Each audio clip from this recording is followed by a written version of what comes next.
Riley Patterson, 29-yard attempt for the win from the left hash. It is straight through. The Miami Dolphins win it in Madrid in overtime. We'll start with a did you know?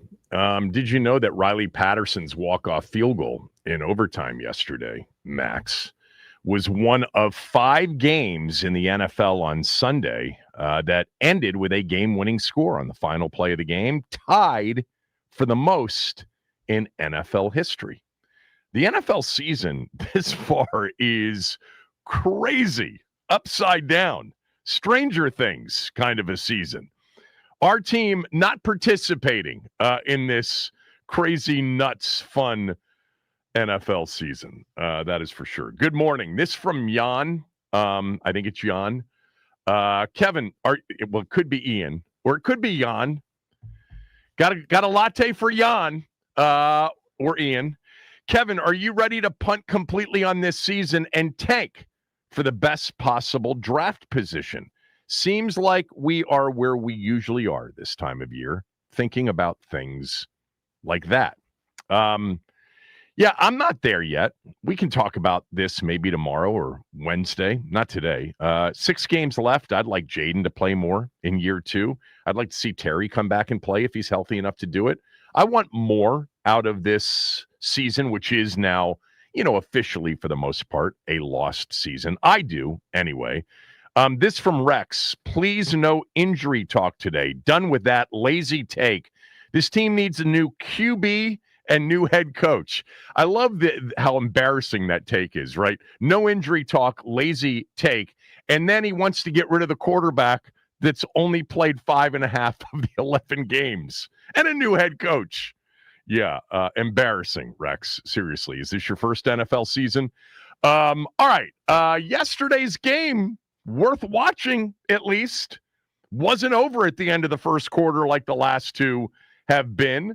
The Detroit-Philadelphia game. Think about what Detroit did to Washington last week, and then what they absolutely could not do against Philadelphia. Wow, is Washington's defense horrific. And yet, yesterday, it made plays, gave them a chance to win. So, yesterday morning's game in Madrid, I don't know about you guys. I really wanted them to win the game. First of all, I had them +3. Ended up pushing, gave them out as a smell test pick. I know some of you were at 2.5, had to buy the half point. If you played it Thursday or Friday, there was a chance you got it at 3. Went to 2 in spots. I saw that there was a ton of sharp money on Washington. Why? I have no idea. Miami's not good. Typically bad teams, after a big win like the one they had last week, they're not able to kind of follow it up. That was a game played between 2 pretty bad teams right now. There is no doubt about it. Smell test, by the way, I will mention 5-2-1. I mean, I think a correction is coming. Has to, right? At some point, 63.5% now on the season. Absurd. Be careful. Tread lightly with whatever my picks are the rest of the year. I would. I'm not dialing it back, by the way. Somebody asked me, are you dialed back? I mean, I'm sure your man has paid you now several times. Yes, several times already this year. And no, I'm not dialing it back. It's like a hot dice table, man. I'm pressing. Look, this game was played yesterday between 2 pretty bad teams. And the bottom line was, going into it, the mistakes were going to decide it. And the team that made the biggest mistake would likely lose the game. And that one came in overtime when Marcus Mariota, who played pretty well, I thought, again, for the most part, wasn't, perfect, far from it. But he threw a terrible ball on the first snap of OT. Of course, the defense could have done a better job in overtime of maybe making Riley Patterson kick a longer than 29-yard field goal. It was kind of a DeAndre Swift situation from the Chicago game. It's like, seriously, like 22 yards, 3 carries, 29-yard field goal. But the defense is who we thought it was, even though I'm going to give them a lot of props today when I get to my game take. But the bottom line is, in a game like that interception in overtime was not only the biggest mistake of the game, it was the final mistake of the game, and it cost Washington a chance to win and snap what was a 5-game losing skid and is now 6 games. Man, there were a lot of moments, weren't there, down the stretch in that game? The Sanderstill muff fumble, the missed opportunity with Ertz on 4th and goal, him stumbling out of the break, the decision by Mike McDaniel to go for the touchdown on 4th and goal from the 1-yard line. You know, I saw a lot of analytics people saying that was the right thing to do. I completely disagree. I thought he should kick the field goal. I didn't know if he would or not. I thought he should kick the field goal. This is where, you know, going with just whatever the analytics say based on history without game context is very dangerous. The game context was that was a 4th and goal from the 1 after 3 terrible plays, terrible results. The play before it, Kinlaw completely blew up the 3rd down play. Actually, Achane had to leave the game after that play. So they brought in Ollie Gordon, who's a good back too, you know, as a rookie. He's a good back as well. And then you can argue with the play call. I think if you're going to go for it, why would you try to run the football when you were unsuccessful on 3 straight plays? Not to mention the fact that Washington has no timeouts left, and they've only scored 1 touchdown on the day. Are you really worried that if you kick the field goal there, you're going to lose on a touchdown with 1:40 left in the game and Washington having no timeouts? I thought that was a terrible decision by McDaniel. Context in all of this matters. Give me all the information, but context is part of that information. And they had the 3 plays leading up to it failed miserably. In fact, the 2nd down play was a near fumble on a pitch to Achane, who, believe it or not, was able to get back to the line of scrimmage on a play that should have lost 3 or 4 yards. But look, of all the decisions and all the blunders, the interception in overtime was the biggest one. And again, Mariota had been on time and for the most part had been pretty good for most of the day. Another professional effort from him. But that throw was late. It wasn't good. It was probably the wrong decision, and it cost them the game. 6 straight losses now. Wow. It's like Chicago's season went south after the Hail Mary last year, and Washington's season after the botched handoff fumble at the end of the game against the Bears. That's the season's gone south at this point as well. 6 straight losses. Look, you know, heading into the game yesterday, we talked about this during the week, and we talked about it a lot on Friday. This was going to be a different football game than the last 3.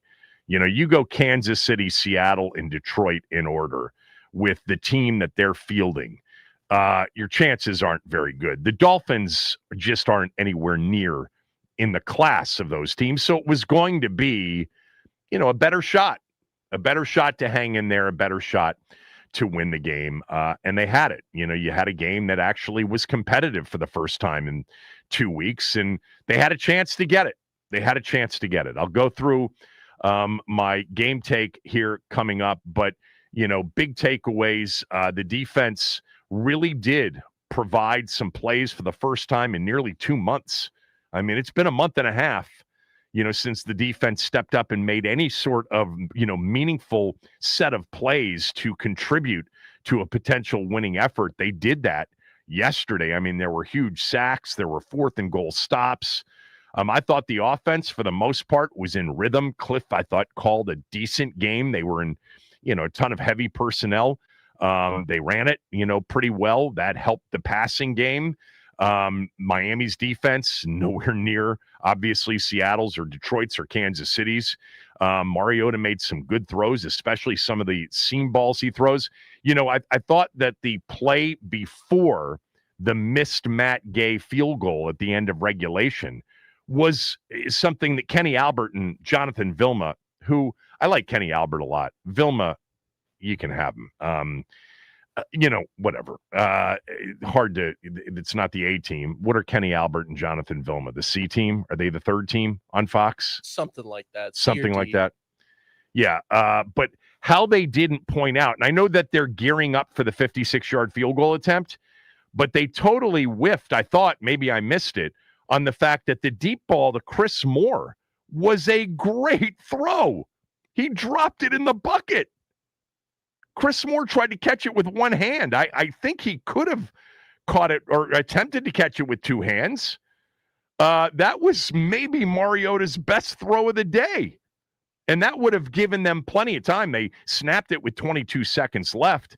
Play would have ended with about 15 or 14 seconds left. They would have had plenty of time to get down their lineup, spike it, chip shot field goal.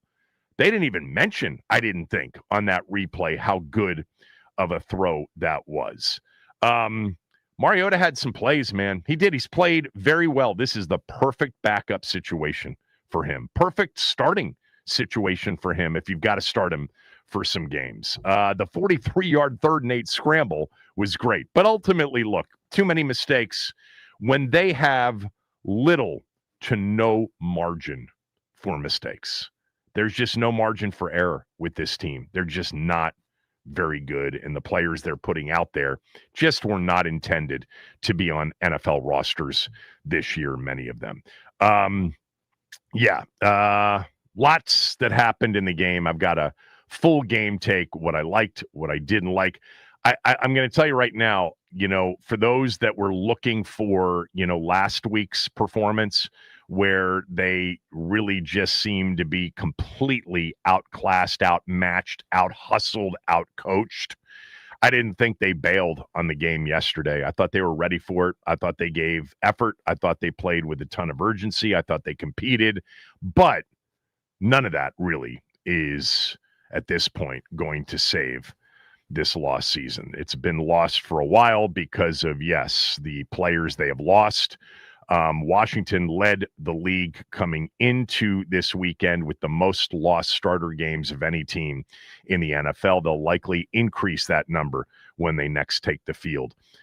After now their bye week here coming up, they'll play Denver 2 weeks from last night at home in a game where I don't know if it can be flexed. Can the Thanksgiving Sunday slate be flexed? I think it can, right? So we're expecting an announcement over the next day or so, whether or not the Sunday night game will be flexed. I think people are eyeing the Colts and Texans right now. But I mean, we still have it can be flexed. We're just waiting to hear. Colts Texans is a game. I'm looking at that weekend right now. Yeah, Colts. So you can't really they're never going to flex one of those 425 doubleheader games like Buffalo at Pittsburgh. That's not, CBS probably has that locked in. So you got to look at the 1:00 games. Houston at Indy, interesting. Yeah. Rams Panthers is another one to watch. What's the other one? Rams and Panthers, which is hilarious to say. Right? No, true. But yeah, those are the kind of the two that people are kicking around. Who does Carolina play this coming week? That's a great question. They play the Thursday night game. Oh, yeah. No, they don't. They play the Monday night game, excuse me. They're on Monday night against the 49ers. So obviously be short. They probably would not turn around and play the Sunday night game, I'm guessing. So the game, you got Minnesota at Seattle. That's probably not going to be it. With Minnesota losing yesterday. Yeah, Houston at Indy would be the game. You know what? If there's any threat of Jaden Daniels being available for that game and Denver being right now the best record in football, along with New England and Philly, right? And the Rams. Yep. I think it stays in that spot. I don't think you're flexing it out. We'll see. I can't imagine the public would be too excited to watch Broncos Commanders on Sunday Night Football, but hey. But you don't have choice. What's your choice? Exactly. There's not much of a choice. But Texans Colts, man, that AFC South is going to get spicy coming down the stretch. Houston plays Buffalo this week on Thursday Night Football. Stroud back? He may be eyeing a return. I'm not 100% sure yet. I mean, Davis Mills, they're undefeated with Davis Mills too. Yeah, I mean, they barely beat the Titans yesterday. They need CJ Stroud back desperately. Yeah, and they've got the Bills They've got the Bills and then the Colts after that. What's the Colts game leading into it? The Colts have the Chiefs this coming Sunday. Wow. At Arrowhead. That's, man, our team's not a participant in this season, which is really crazy now. You know, the teams on the outside looking in playoff-wise right now, you know, include, you know, in the AFC, the Chiefs and the Ravens, although the Ravens very much in the division race, of course.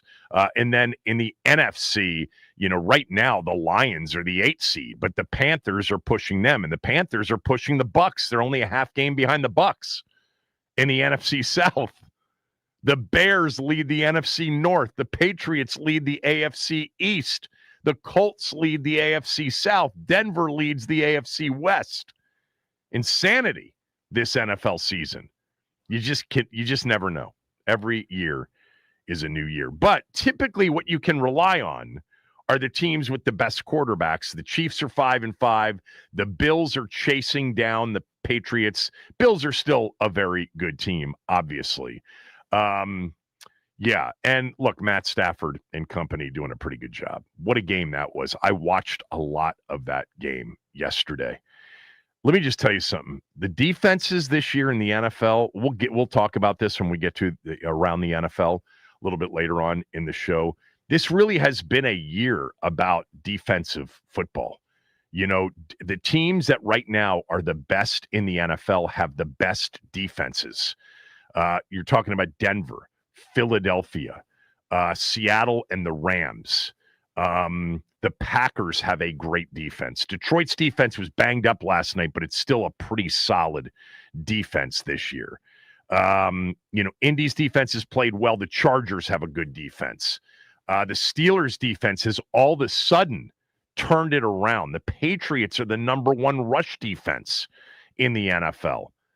Man, there really isn't a team that is way up there right now record-wise that is just great offensively, but not good on defense. You don't have that this year with anybody.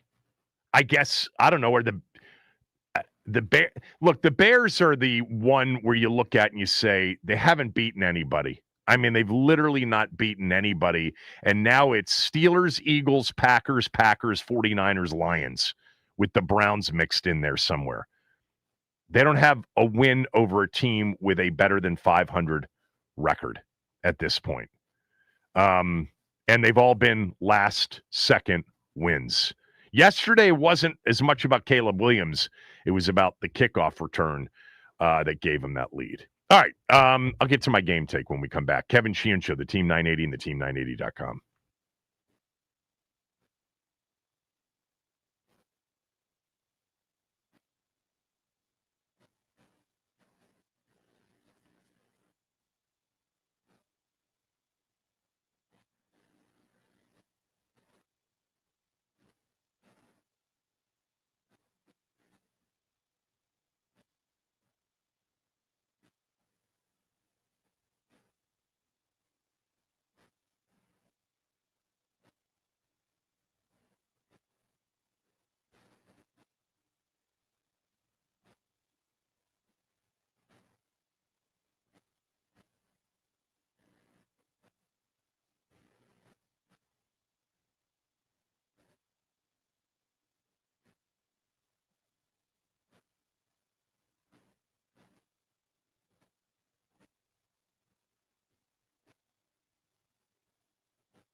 be a Commanders fan now.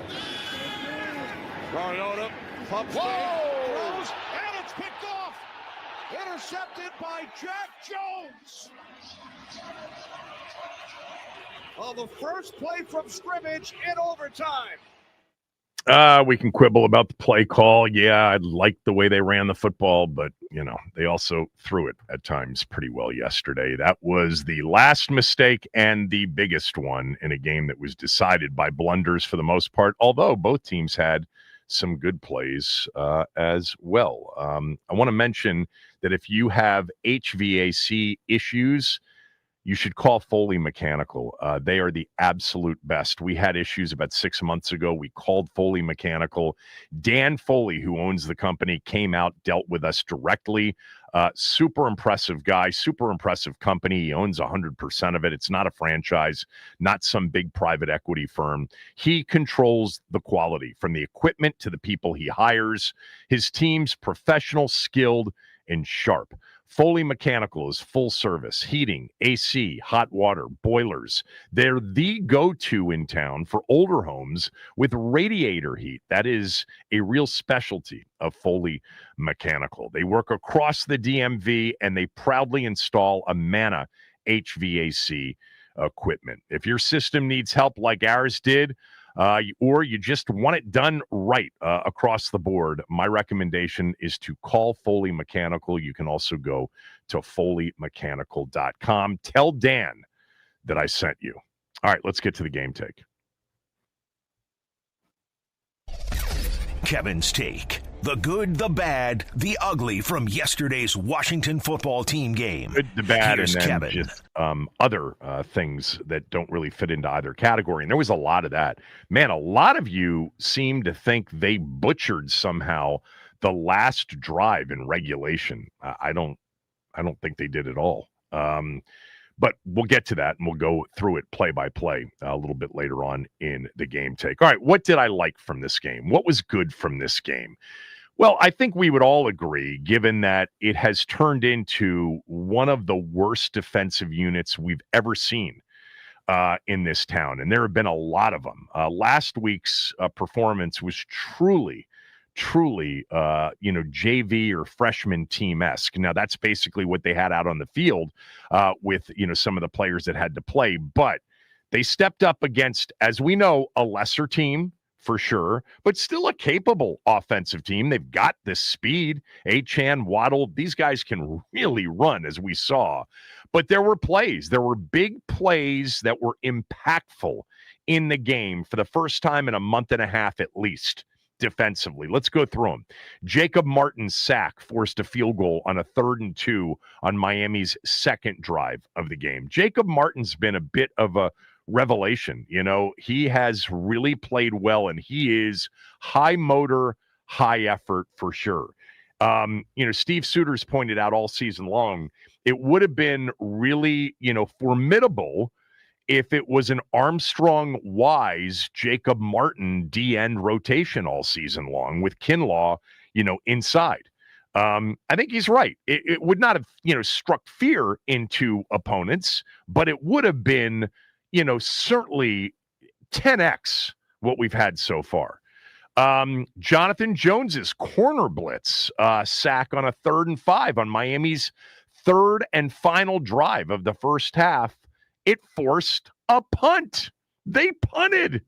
It was nice to see the other team's punter utilized for the first time in a while. We haven't seen a lot of corner blitzes this year. That was timed up nicely. Dan Quinn throwing that into his repertoire as the play caller. Third quarter, 4th and goal at the 2. Bobby Wagner's pass breakup on Waddle in the end zone. By the way, the play before that, how about Luvu's stop on Ollie Gordon? What is that? 1, 2, 3, 4 impactful plays so far. We get to the 4th quarter, and there's the 3rd and long sack of Tua. That, by the way, was following one of the 2 big drops by Waddle.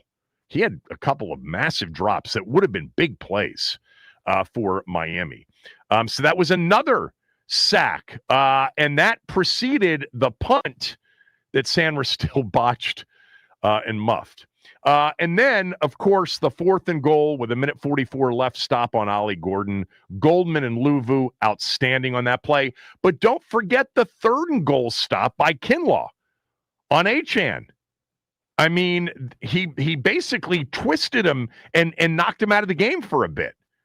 I mean, what did I just count up? 1, 2, 3, 4, 5, 6, 7 plays made by the defense that were impactful plays. If they had won that game, we would have pointed to those plays as the biggest plays that led to a win. Now, when I get to the list of bad, it's not like the defense was great yesterday. They just made plays, finally, that impacted the game in a meaningful way. And they haven't done that in a while. Next up on the list of good, red zone defense. 1 for 5, the Dolphins in the red zone. The 4 stops included the 2 4th down, 4th and goal stops. The last one with 1:44 left, Goldman and Luvu. The other one, the pass breakup by Wagner, got his fingertips on the ball. Good play by Bobby Wagner in coverage. We haven't said that much. Miami also hurt themselves in the red zone. Their opening drive, they had a delay of game penalty on a 4th and 1. So they had to kick a field goal. Tua on their second drive, there was a tight end wide open in the flat, and there was a miscommunication on the route. He either missed it or the tight end ran the wrong route. That would have either scored or set up a 1st and goal inside the 5. That actually preceded the sack by Jacob Martin, which was huge. 1 for 5, red zone. No matter how it happened, and the defense had a lot to do with it. Miami helped out a little bit here and there, but 1 for 5 is a great number. Number 3 on the list of good. I actually thought the overall plan offensively was a decent one.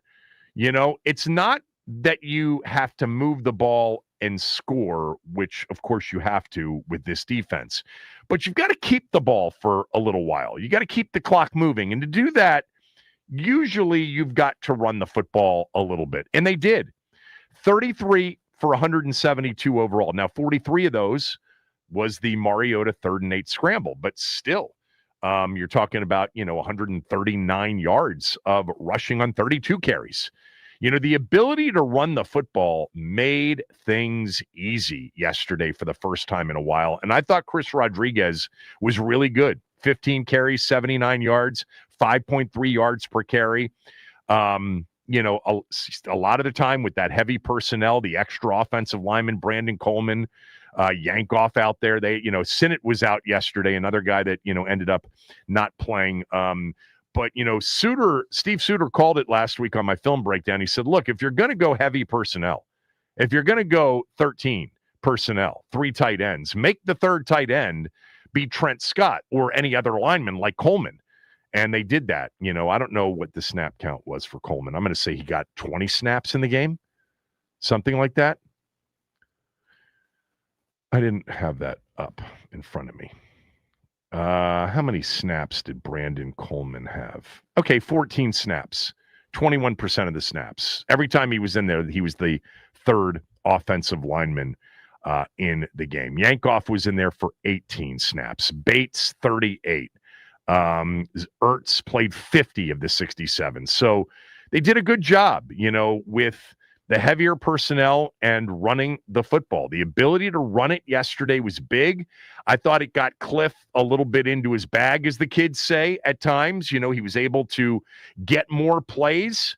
Deebo Samuel became a part of the plan. 7 catches, 74 yards, and that touchdown on that kind of delayed middle screen. Loved the play, loved the finish by Deebo. That was vintage Deebo, as was the Wildcat snap by Deebo. I thought offensively, look, they only scored 13 points. Yep, they only scored 13 points. They missed 2 field goals in the game. They missed on a 4th and goal at the 2. But like, the Kansas City first half, like at times even last week, they moved the football a little bit, looking for small victories here. I think, from a skill position standpoint, to me, it was Rodriguez and Deebo that stood out the most. In addition to the catches for Debo, that Wildcat run was huge on 3rd and 2. Yards after contact. Debo looked, healthier. Look, it matters who you're playing. We talked about this on Friday. This was not Seattle's defense. This was not even nowhere near Detroit's defense, even though Detroit's defense, not completely healthy, but a better defense. Obviously a massive playmaker in Hutchinson and guys like Branch, out there. Miami doesn't really have that. So it was going to be a better opportunity for them to look better offensively.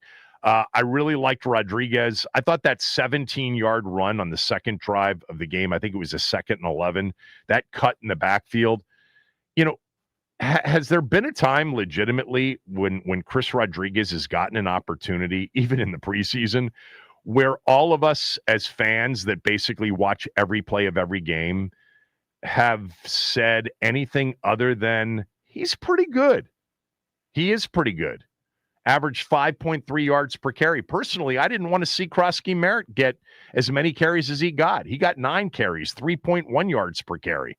I think this team right now needs Rodriguez the way it's, got to, control the football. It's got to control the football. They've got to keep their defense off the field to have a chance.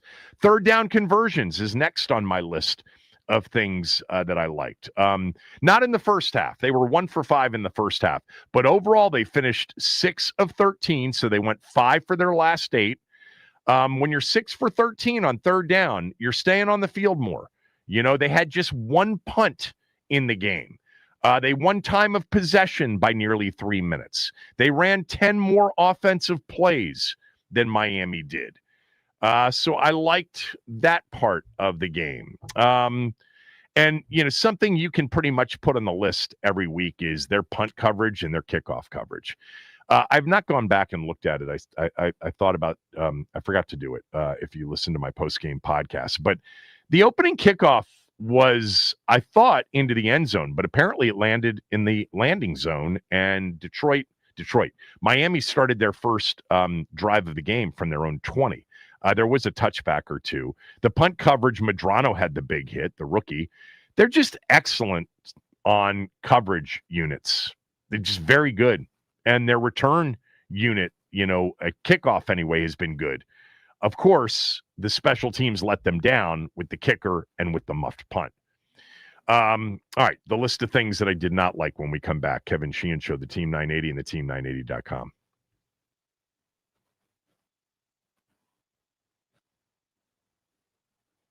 All right. Happy Monday, everybody. It is November 17th, and the Commanders, they fall in Madrid to the Dolphins. A surprising showing for the defense, but a few costly mistakes down the stretch on both sides send the game to overtime, where Marcus Mariota, despite playing well, throws an interception on the first play of OT, giving Miami the ball inside Washington territory, setting Riley Patterson up for the game-winning field goal. Commanders fall 16-13 in Madrid. Around the NFC East, the Giants, they fall to the Packers in a back and forth game that ended 27-20. The Eagles earned the win over the Lions last night in a tough defensive game that ended in 16-9. And the Cowboys, they take on the Raiders tonight on Monday Night Football. That'll be at 8 p.m. right here on the Team 980. To hoops, the Wizards, they fall to the Brooklyn Nets 129-106 last night. And tonight, the Caps, they take on the LA Kings at 7 p.m. That'll get going on over on 106.7 The Fan. John Walton, Ken Stavern, and Katie Florio on the call. This update is sponsored by the Team 980 YouTube page. Just open the app, type in the Team 980, hit subscribe. Kevin Sheehan is live every day from 10 to 1. You can catch Denton's office throughout all football season. Don't forget to hit the like button whenever you do decide to join us, and turn on notifications to stay up to date on all things DC sports. And that is what's trending.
close.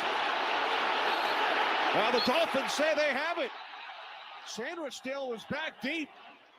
Couldn't control it. And it will be Dolphins football. Ben wrote in his Substack column this morning, or yesterday, he opened with, the injury-ravaged Washington Commanders as currently constituted cannot overcome mistakes. Certainly not overtime cripplers, no matter the continent. Yeah, it doesn't matter where the game is played.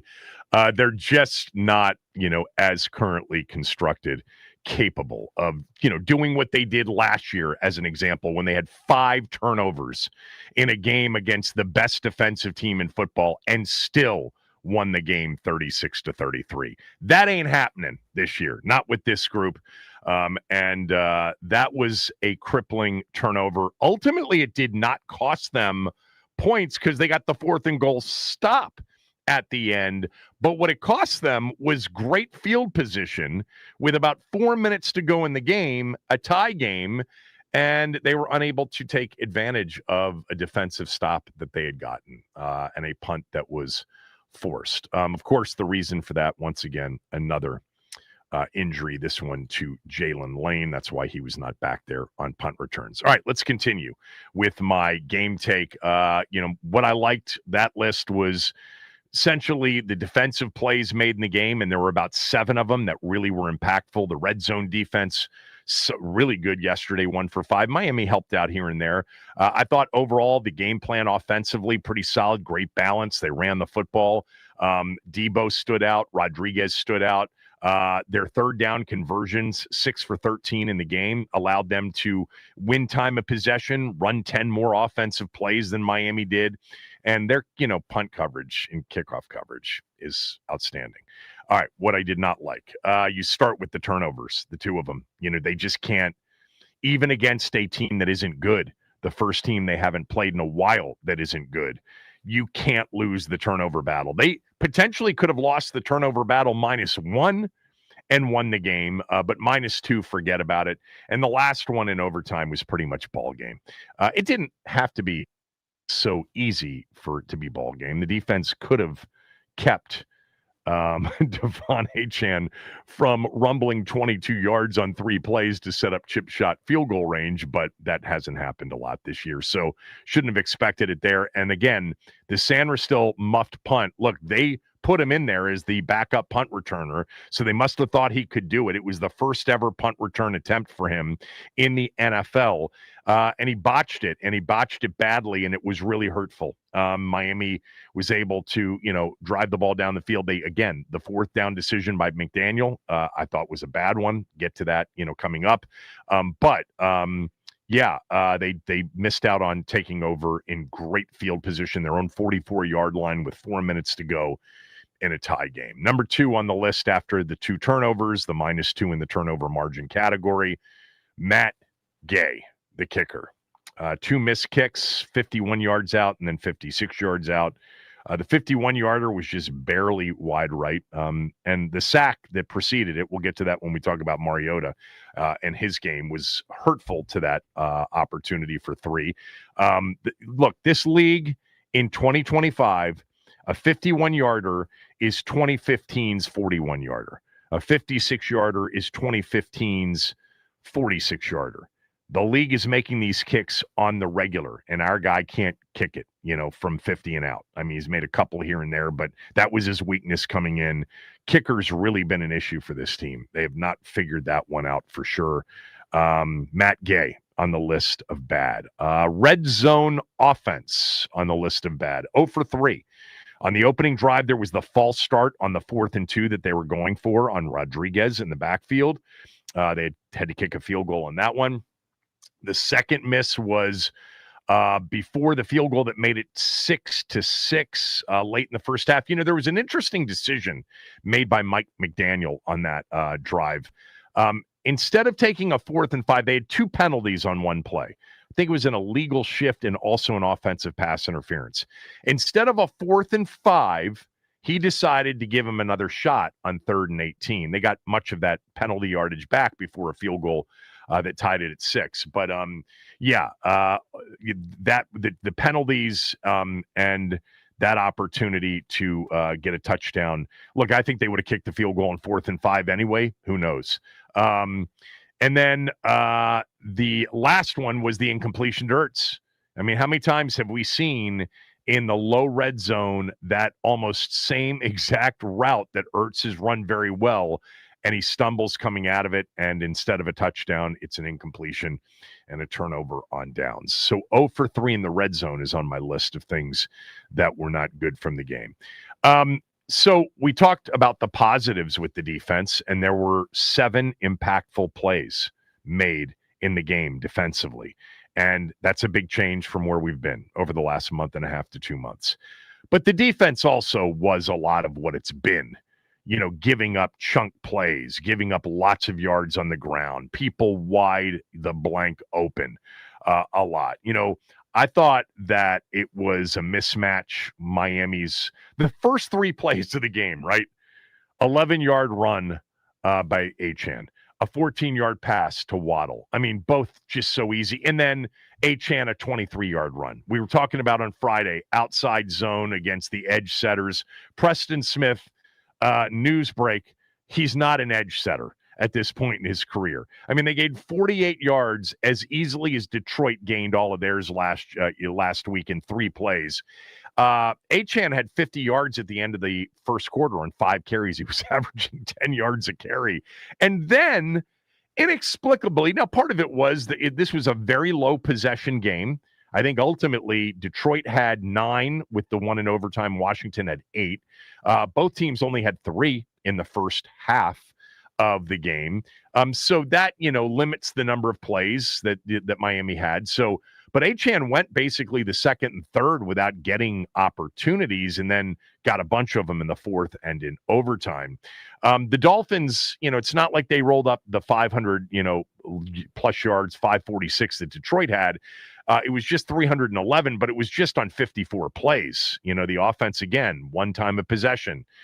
They averaged nearly 6 yards per play, not the 8 Detroit did last week, but still too many. They had 169 yards rushing, 5.5 yards per carry. Achane himself, 5.7 yards per carry, 21 for $120. I said on Friday, one of the keys to the game is just hold them under 5 yards per carry, because Gibbs was at 9.5 last week, and they couldn't do that. That was too big of an ask. The Dolphins hurt themselves. The defense potentially, got away with other big chunk plays. Waddle had 2 flat-out drops on wide open throws. He still averaged 17.3 yards per reception on 3 catches. They had a penalty on their opening drive, delay a game. That resulted in a field goal. He missed the wide open tight end on another one. That drive ended in a field goal. But, credit Washington's defense on a lot of these stops. It just didn't. If you're watching the game, it doesn't look like a good defense. It's not like I came out of that thinking, wow, Quinn, what a difference he made. They were still giving up the gashing runs and the chunk, throws and the easy pitch and catch throws. But they did make plays against a much lesser team than Detroit, a much lesser team than Seattle, a much lesser team than Kansas City, a much lesser team than Dallas offensively. If you go back to their last 4 games, right? Is that their last 4 games, or did I miss a game in there? I forget at this point. But anyway, I have to say, I don't care what analytics say about Mike McDaniel's decision with 1:44 to go on 4th and goal from the 1. The context there said kick, kick, kick. They had been stuffed on 3 straight plays. They were lucky on 2nd down they didn't turn it over. They went back to a play in which, after getting stuffed 3 plays in a row, that's context, people. All right. They went back to, you can say good decision, bad play call, but they were, they had already been stopped on another 4th and goal. They had been stuffed on 3 straight plays. In that moment, it seemed like Washington had a decent chance to get the stop.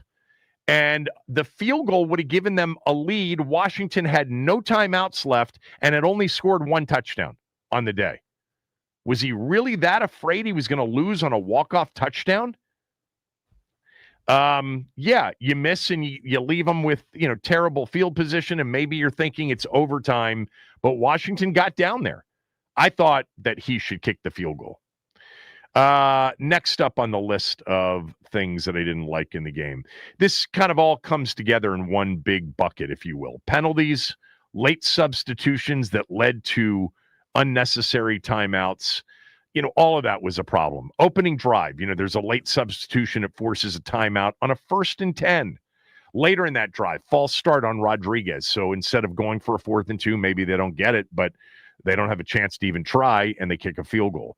Kinlaw had an offsides in the third quarter on a 2nd and 10 that turned it into a 2nd and 5. And then at the end of the third quarter, Kinlaw jumped off sides again. But fortunately, the third quarter clock had expired.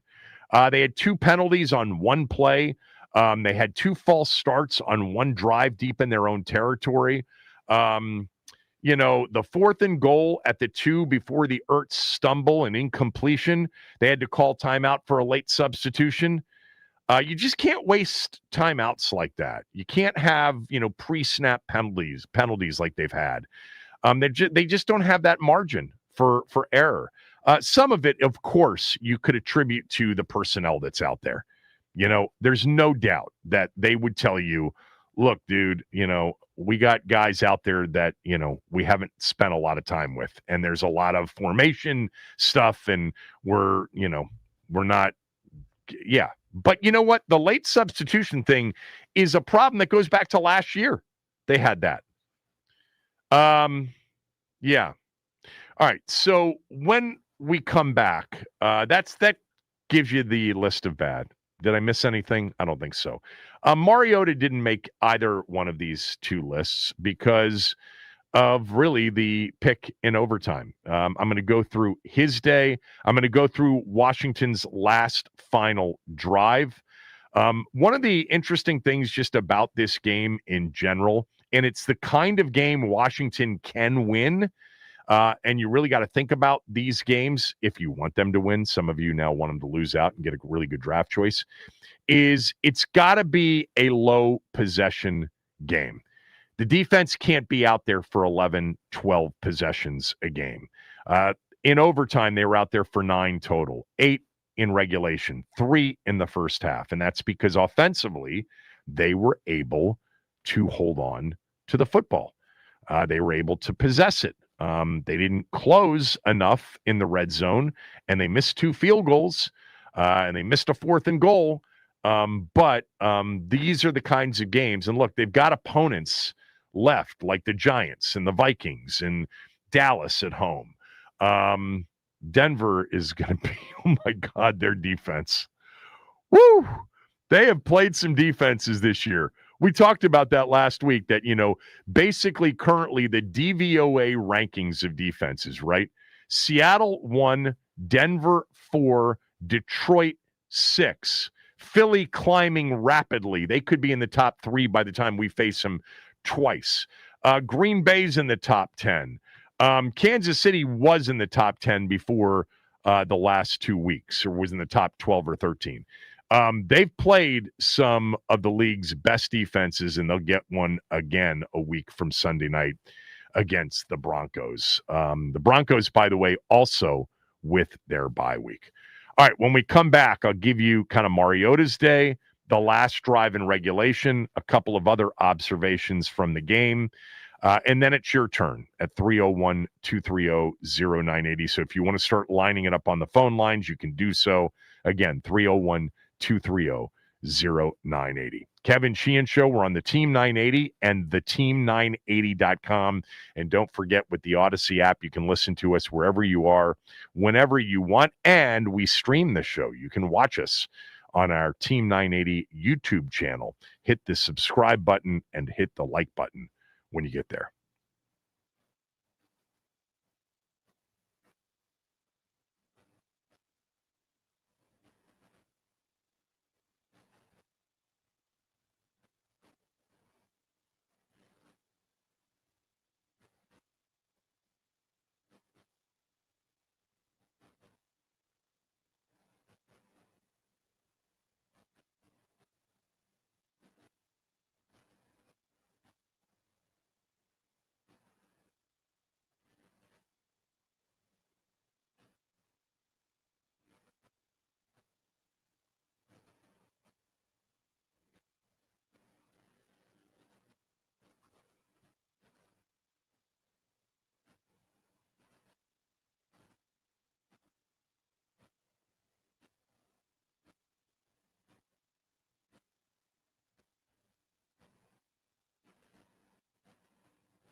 think I'm just going to keep battling. That's kind of the attitude that I take to say, where do you find the space to get better? And that's what you dig into. So I thought there were strides, man. And so that's what I want to see.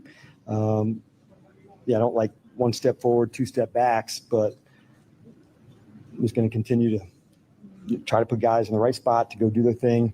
See if we can tighten up the things that need it, a foul or a false start. Those are ones that can be handled, John. So we got to get that done. That's what we intend to do. But yeah, it's frustrating, but that's part of pro ball, figuring it out and dealing with things that come up and finding guys in new spaces and seeing how we go give ourselves the best chance. So going into it, I liked the op that we had at the half. Okay, it's here to go get it. So not getting it done, John, that's probably the thing that stings the most. Dan Quinn after the game. This from Pete C. Pete C writes, lost season? You say it like it will be the only one. I don't know that it'll be the only one. I just know that this one is a lost season. I would imagine that, they will have some good seasons coming up because I still believe in the quarterback in a major way. He just hasn't played enough this year. But yeah, no, there's no guarantee of anything. Every year is a new year, man. They could be this banged up next year too. And maybe we find out the quarterback's frame really was a legitimate concern and he can't stay healthy and they'll have to blow the whole thing up after next year. But I'm going to give it at least another year to see if this was, at least in the first three, the lost season, rather than just one of lost seasons. All right. Other observations and then your phone calls. I want to start with Marcus Mariota. All right. I thought Mariota, look, just like he does every time he's out there, this is the perfect system for the team, for him. I think it's the best situation he's been in. He entered this situation much healthier than he's been mentally and physically. He loves it here. Like I've said many times, he's 32 years old, 31, 32. Keep him around, keep signing him and bringing him back, because you get professional starting caliber efforts when Marcus Mariota is out there. God, remember that offseason, the first one? This may have been the single biggest pushback from fans. Why would you sign Marcus Mariota? But it was a good signing, and it was a really good, priority to bring him back, which it was a priority in the offseason to bring him back. So I'm going to go through, some of Mariota's plays here, good and bad. It started on their opening drive. When you have a professional, experienced backup quarterback, you're going to get into the right plays. He's got the ability to get into the right play. There was a 2nd and 8. He checks when he sees the light box to a run, and Rodriguez gets 7 yards. The next play, by the way, was that power run. It was not a quarterback counter. It was quarterback power, and he got stopped. And then it was the 4th and 2 where Rodriguez false started. They kicked the field goal. I just don't love quarterback power and quarterback counter with this team. I know that they love it, and I know that they love it especially in short yardage. They both do it well, but it's also a riskier play. Second drive of the game, really nice seam ball to Ertz. There's, also in that drive, he was a bit off yesterday at times. He was high on a throw in which there was a penalty against Washington as well to Samuel. And then he took a sack on that second drive on a 3rd and 10 that you can't take. He's a veteran quarterback. You've got to have an out there. You've got to be able to get rid of it. There was another play I'll talk about where he was able to get rid of it miraculously, but that cost him 6 yards of field goal range, pushed that field goal back to 51 yards, and Gay missed it by, a half a yard wide right. So it was impactful to the opportunity to get 3 on that drive. Third drive, he's high to Debo again. And this was the play, we got some breaks, with some of the official calls yesterday for sure. That was the defensive pass interference call against Debo on a play in which A, the ball was uncatchable because it was way too high, and B, it wasn't defensive pass interference. We'll take it. Next play, by the way, he's high again, and it's nearly picked off. Then gets on a roll. 2nd and 10, a quick one to Chris Moore versus the blitz for 19 yards, and play action worked well because they were running the ball well to Ertz for another 14 or 15. Good quarterback draw, although I thought he could have, slid a little bit later to get the first down, set up 3rd and 1. They ultimately did get that first down on a Chris Rodriguez run with heavy personnel on the next play. What else do I have with Mariota? Second half, 3rd and 9, really good check down. He knows where McNichols is. They all do. And McNichols picked up that first down. And then, man, this is deep in their own territory. When they started after the Wagner pass breakup on the Waddle throw on Miami's first 4th and goal miss and Washington's first 4th and goal stop. It's 1st and 15 after, by the way, a couple of false starts, including one on Ertz. And there's immediate pressure.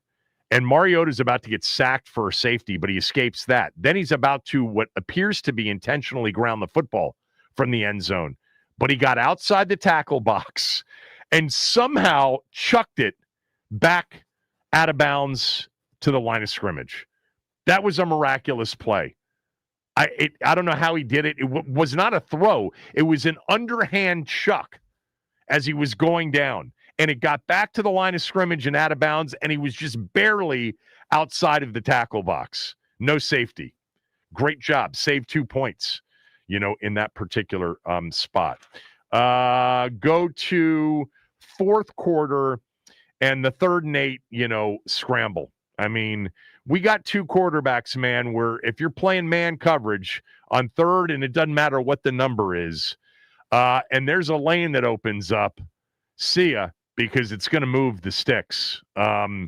We've seen it with both these, obviously with Jaden all last year, but that was a fabulous scramble and a 43-yard run on a drive that ended with the 4th and goal miss to Ertz. But still, you're staying on the field. They had, another opportunity on a 3rd and 2 in the Wildcat with Samuel on that drive that picked up a first down. Those are huge, huge plays. Then, look, I'll get to the last drive, but the throw out of the end zone to Debo for 28 yards. What a great schemed up 3rd and 6 throw to Jacoby Jones, number 84 in your program, out there for the first time, I think this year. I don't know, for 25 yards. And then I'm telling you, the best throw of the day by Mariota was the 3rd and 8, 22 seconds to go at the Miami 38-yard line. He dropped it in Chris Moore's hands. And then, of course, you have what happened in overtime, the interception, which is just terrible. You can't make that play in OT. It cost him the game. I think, before that throw, he had a chance to have a solid B-plus kind of a day for a back-to-back B-plus, A-minus-ish kind of day from me in the evaluation, but you got to mark him down big time. And the truth was, he wasn't as sharp as he was maybe last week at times, in a game that obviously they never had a chance to win. These are more meaningful plays, in yesterday's game. Last week, you really start to question the motivation of your opponent who's up 3 touchdowns, and it's not even halftime yet. But I thought that he made more good plays than bad, but he made the big killer mistake for sure. All right, the last drive. I mean, I looked at my tweets at the end of the game, and I couldn't believe how many of you thought that they completely, mangled the final drive of regulation. Let's start with this. How about just being aggressive from your own 3-yard line with 1:40 to go? No timeouts. They have 2 timeouts. I loved it. I mean, that's been Quinn since he's gotten here. But, a lot of teams are going to at least run it on first down and see what happens, right? And they didn't. It was shotgun. It was Mariota deep in his own end zone. Anything could happen. Sack, safety, game over.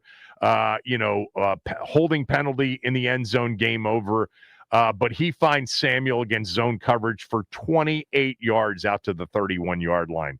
Nothing wrong with that play. Now you're into that situation. Okay, we got plenty of time okay, even without the timeouts left. We're already out at the 31. We have to now make sure that we manage this situation so that we don't give the ball back to Miami in regulation with a chance. I had no problem with that 1st and 10 run. You see 1st and 10 runs in 2-minute drills against, light boxes and nickel defenses that get, more than McNichols got in that spot, which was a yard or two. And that Miami then called their second timeout after that play because it didn't gain much. And now they're thinking maybe we can get a stop and get the ball back with a chance to win in regulation. But I don't have a problem with mixing in some run. And I don't have a problem with them letting the clock run after the big one to Samuel. Time is not going to be the issue. You're going to have opportunities to get in decent field goal range. They didn't execute at the end, but I didn't have a problem with the overall management of it. And then, the 2nd and 9 from their own 32 is that short underneath the Ertz for 3 or 4 yards. Miami bangs their 3rd timeout. Now you got a 3rd and 6 from your own 35-yard line. So it's a big play. But, if you had been hurrying up until that point, then you're probably at a minute 35, minute 40, minute 35, minute 30, somewhere around there, rather than a minute 5. So if you miss on this and you're forced to punt, Miami's got less time. But Mariota hits Jacoby Jones, really good kind of that in and out move. He had to duck some pressure, did a nice job in stepping up into the pocket, making that throw. Really good run after catch for Jones, 25 yards in your 1st and 10. He got knocked out of bounds. There was no way to avoid that. If you wanted him to stay in bounds, if part of your argument was Jones has to stay in bounds there. No, it's fine. He got more yardage by, hugging the sideline, and he got knocked out of bounds at the Miami 40 with 57 seconds to go. So it's 1st and 10. And they run the ball with McNichols again. I don't have a problem with this call at all with 57 seconds left. Now, if I've got one minor, nitpick critique, is that with 57 seconds to go at the Miami 40, you're in really good shape to take, with Miami now not having any timeouts, to take this down to, the last play of regulation and potentially kick a very much within range field goal, not a 56-yarder. But getting to that spot, running the ball again, can work. And if the minor pet peeve is, I just think that Rodriguez was such a good player in the game. Now, if you put him into the game, it signals that run is more of a possibility. Versus McNichols being in the game. So, I didn't have a problem with that. After that snap, they went a little bit hurrier. It wasn't quick. They didn't clock the ball, which I think would have been a disaster. You don't clock it after that for sure. You still got plenty of time, and you need one, 10 to 12-yard play over the middle, let the clock roll down, spike it, balls at the 26, you got a 43-yard field goal, something like that. But that 2nd and 8, here comes the corner blitz. He's lucky to just get it off in time, and he's also lucky that the ball wasn't picked off on the sideline. That was intended for Chosen. But it's incomplete. Now with 22 seconds left, it's 3rd and 8. You still have everything available, by the way, including running a draw on 3rd and 8. The problem with that is then you've got to rush the field goal team on, right? There's time to do that. If the play ends at 19, 18 seconds, you've got plenty of time to do that.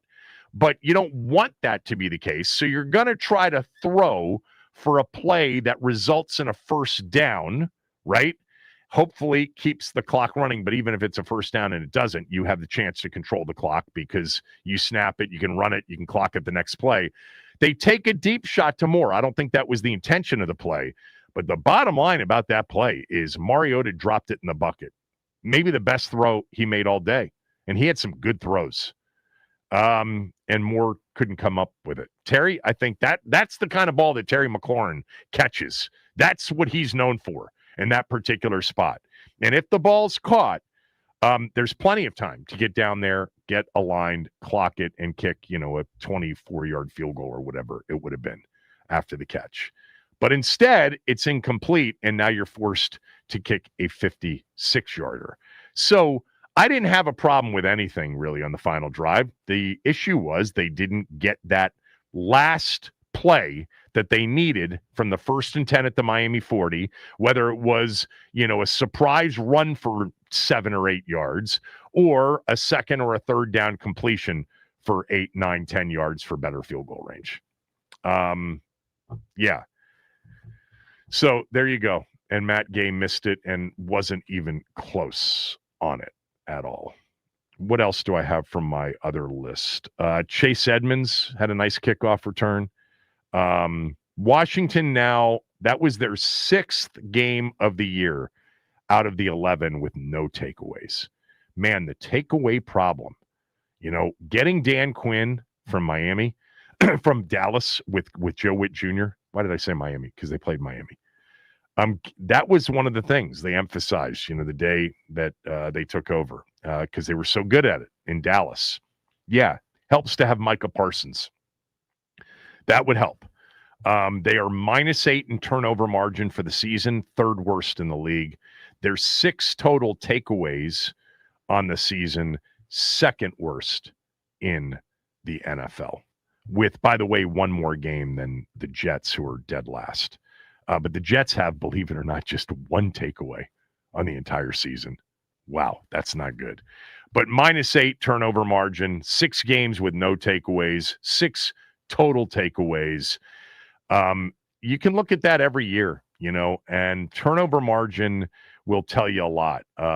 Typically, it's not always a guarantee, but typically it'll tell you a hell of a lot about what your team did in terms of wins and losses. All right, your turn next. Do want to mention that IHOP is the presenting sponsor of this game take today. Introducing the IHOP value menu, where all your breakfast faves are just $6 each every day. Where else can you get a big, filling, sit-down breakfast for only $6? Go to your happy plates with the $6 IHOP value menu, available every day at IHOP. $7 in some locations.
Yeah.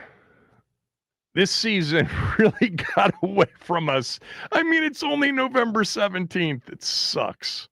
God, last year was so much fun. It was awesome. 301-230-0980, 301-230-0980. Your chance to vent. At least there's like some game to talk about, like strategy and things that happened. Because let's face it, I mean, losing 4 straight by 21 or more was painful, big time. The Dolphins stink. I mean, they're just not very good. So that was a game between 2 bad football teams for the most part. But Washington stepped up, made some defensive plays. They did a good job, I think, running the football. I want to see Chris Rodriguez a lot more than Bill. No offense. I mean, I don't mind Krosky Merritt. This is going to be like an offseason where it's going to be like, what do we need?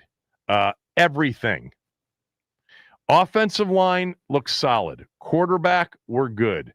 After that, everything. Starting with, by the way, a defensive coordinator. It's going to be a big hire for Dan Quinn. All right, 301-230-0980. Your chance. Did you have any big takeaways that I didn't hit on, Max? No, everything sucks. That's pretty much where I'm at. I mean, it wasn't the last couple of games were so bad. Yeah. By the way, I mean, like I said, I think I said this already. Detroit's offense against us and then Detroit's offense against Philly. By the way, Dan Campbell, I mean, look, he's very good. Calling duties back, bro. He's done it. And that team and that franchise is in a very good spot. Don't get me wrong. You got to feel the game a little bit, man. You got to feel the game. Sometimes punting is okay when the other team can't move the football at all. Sometimes kicking field goals. This league is basically stopped kicking field goals, although we did have a record tying Sunday of 5 walk-off field goals.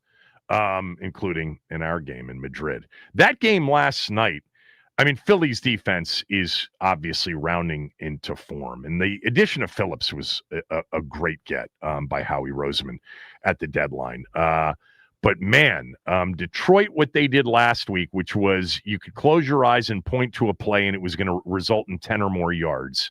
And then last night against that defense, rude awakening. All right, let's start with our guy Joe in Springfield. Joe, go ahead. Hey, Kevin, how you doing? I'm good, Joe. Okay, so quick likes, and I'll give you a lot of good likes. Marcus Mariota, up until the interception, he was moving the football, and I agree with you. If come off season, if we got to give him another 1-year deal to have him come back, I'm okay with that. I mean, they should definitely prioritize bringing him back, no doubt. Yeah, for sure. And the issue with Mariota is, and by the way, you could have said that during the last offseason, will somebody be interested in him as a 1-year deal to compete to start for the, to compete to be a starter? Would I'm just thinking about the teams, a Cleveland or an Arizona, if they move on from Kyler Murray. There are going to be a handful of teams, obviously, that will be in the quarterback market. And let me just mention real quickly for those of you that want to tank and, be in the market where you can trade and get a haul of picks because somebody's going to want to trade up for a quarterback.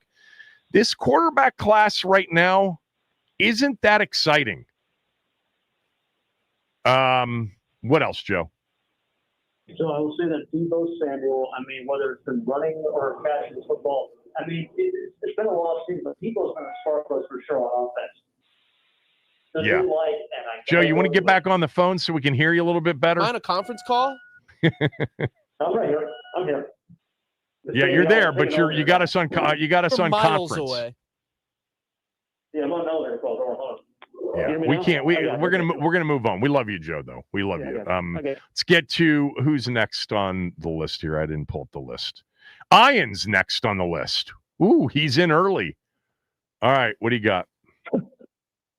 Yeah, work timed out a little different today. I think with this game, the big takeaway is when you change coordinators mid-season, when people have been clamoring for it for a while, it's sometimes a no-win position, because if The defense looks immensely better. The question is, why didn't the change happen earlier? Why did you wait so long or not make the change in the offseason? And then if the flip side is the defense still stinks, the question is, well, was it a coordinator problem or is it just an entire defensive philosophy problem? And I think in this game, it's hard to evaluate because the Dolphins aren't a good offensive team. They're okay, neutral site, etc. But I can't get over the fact that Dan Quinn chose Witt, kept Witt as long as he did. And then, you just said a few minutes ago, the defensive coordinator is going to be a big hire. I want someone kind of outside the Dan Quinn philosophy. As you've articulated many times before, he struggles with the Shanahan offense, and that's a large umbrella of coaches it is. In the modern NFL. And so can we get someone that has no Quinn affiliation and says all the goofy things like self-scouting and special sauce and all that stuff? Like, I just want someone totally different. And frankly, I'm not exaggerating. Yeah, tell the truth Mondays. When I say, tell the truth Mondays. And I think, frankly, and I'm not exaggerating, I want someone that's almost equal in stature to him, because I think he's more a culture. Jim Schwartz. CEO guy. How about Jim Schwartz? Cleveland's going to blow it all up, right? Right. Yeah. Like, just something different. I mean, there's no Myles Garrett. I mean, Cleveland's defense, by the way, real quickly, I'm not going to cut you off. Did anybody watch Cleveland's defense yesterday against Baltimore? They're obscenely good. I mean, it is scary how good that defense is. If they had had just an average quarterback this year, they'd be in the thick of it right now. Anyway, totally agree. Although their offensive line was terrible. Yeah.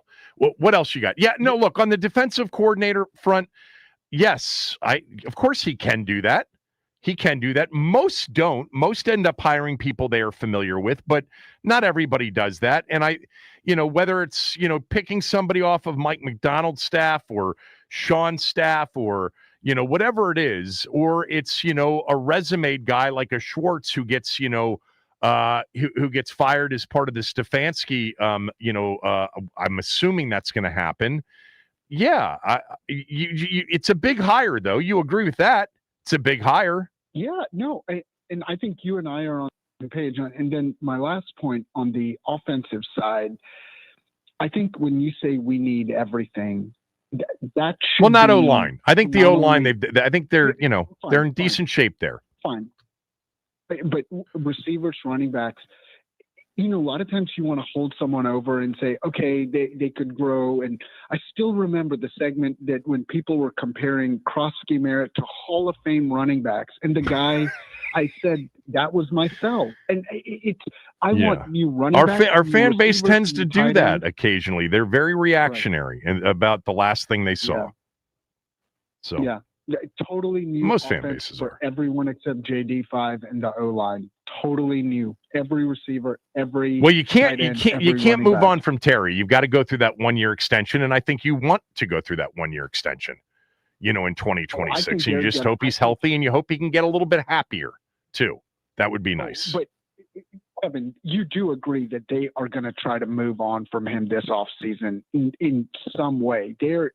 I have no idea. Tangible. I have no idea. I think it would be costly to do so after the deal, because the deal they gave him was for next year. It's a 1-year contract extension.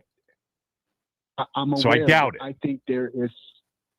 I just have a feeling there's enough bad blood that they would take a dead cap hit to move on from him. Maybe, but that would be a tough one to explain. And boy, would that really put a bow on, the offseason that was. And, again, you're never going to get me off my position because I've talked to too many people about this, but that they just were a little bit delusional, and it just led to really, really hurt feelings throughout the process. But I would guess that the chances of moving on from him are too costly to do it. So I don't think that happens. I think they try to figure it out. Terry's a pro, man. I'd like to see him come back and be a factor this year. I know a lot of you want the tank situation now. I don't want to see that. We got another month and a half of season here, boys and girls. Anthony in DC, go ahead. Well, first of all, the most importantly, thank you for my 14 parlay on Saturday. You're welcome. That I bailed out just in time to get out of the TCU game. Yeah, the TCU game did not quite go the right way, but a 3-in-1 day, always fun. And I would be careful with those parlays and teasers. They're called profit margin, in sports books. So you play the games, straight bet, same amount, and you try to go 52.8% or higher, and you win money and you have a lot of fun doing it. This year, obviously, a lot better if you're just taking every one of my picks. But yes, another good weekend from the smell test. What do you got on our team? Basically, the good is the season is over.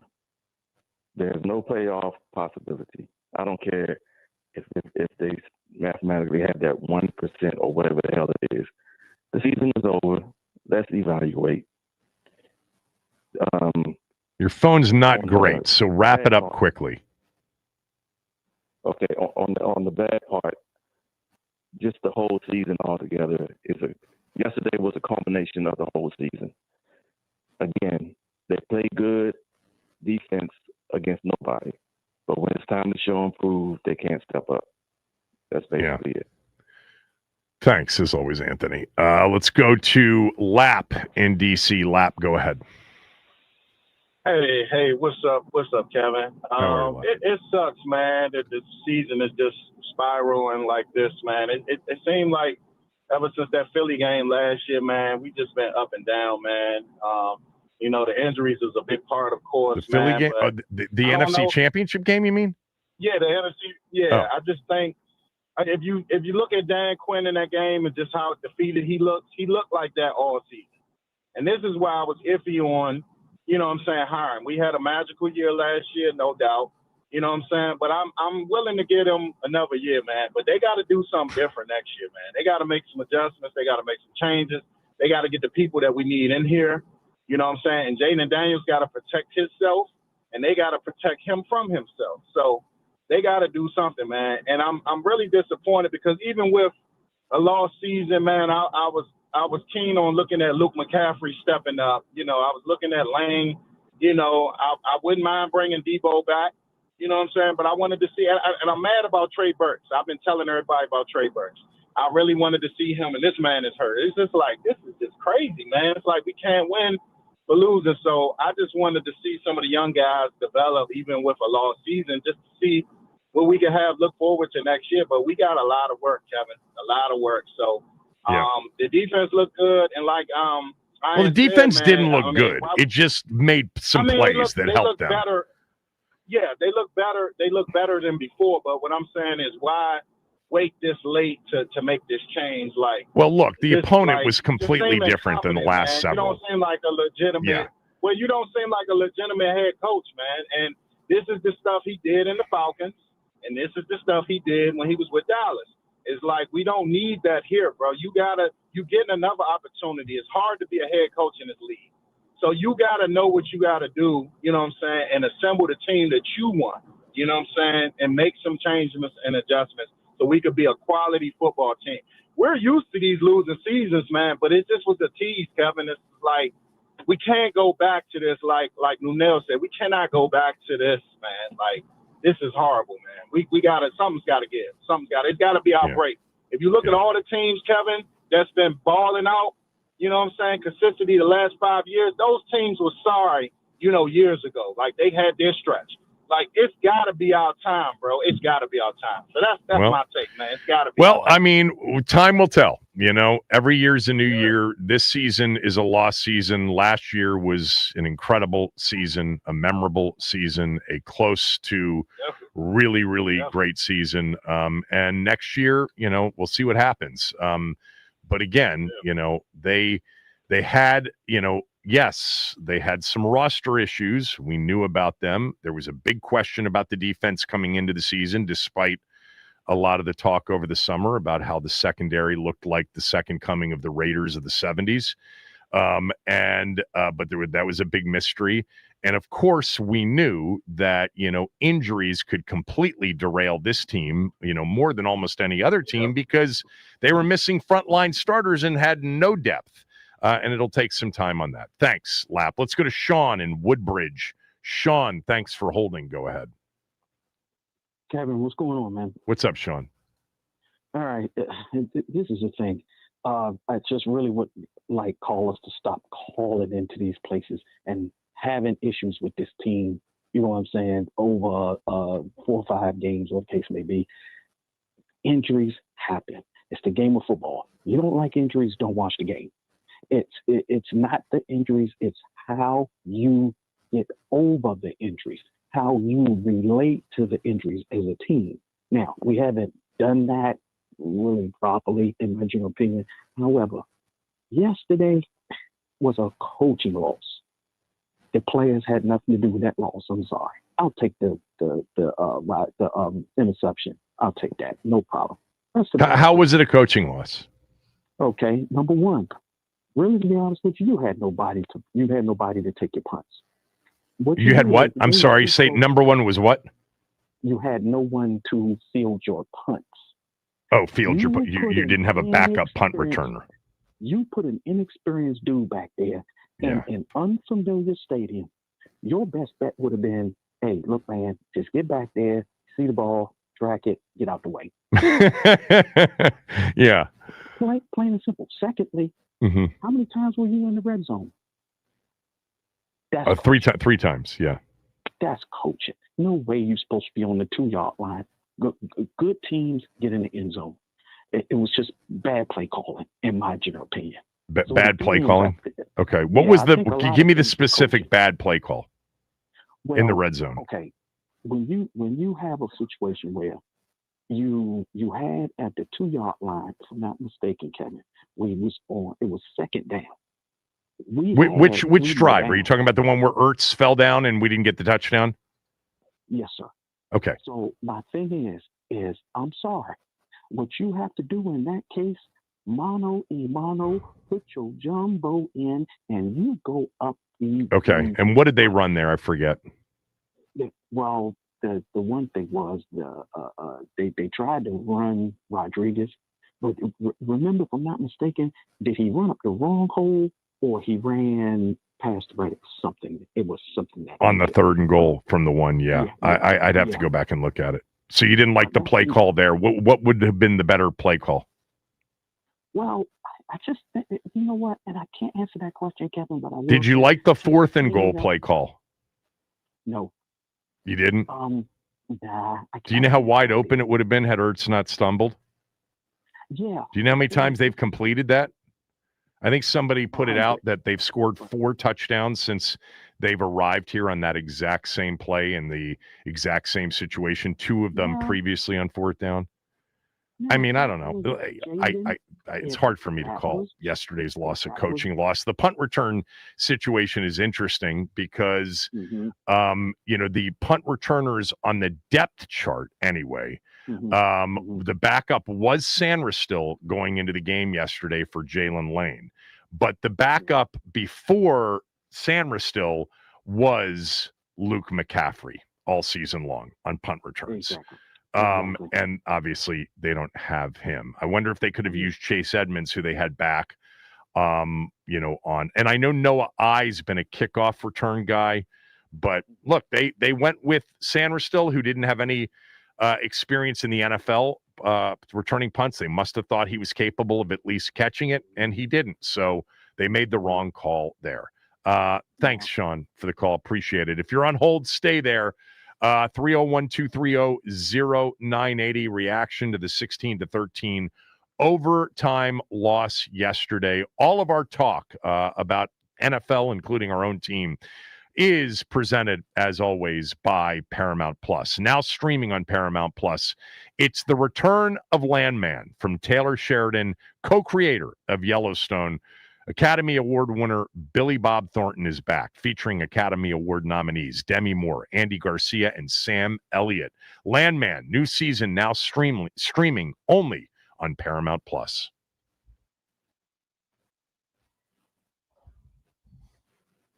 All right. Happy Monday, everybody. It's November 17th, and we start off in Madrid, where the Commanders fall to the Dolphins. Surprising showing for the Commanders defense, but a few costly mistakes down the stretch on both the Dolphins side and the Commanders side sends the game to overtime, where Marcus Mariota, despite playing well, throws an interception on the first play of the period, giving Miami the ball inside Washington territory, setting up a Riley Patterson game-winning field goal. Commanders fall 16-13. Then we look around the NFC East. The Giants, they fall to the Packers in a back-and-forth game that ended 27-20.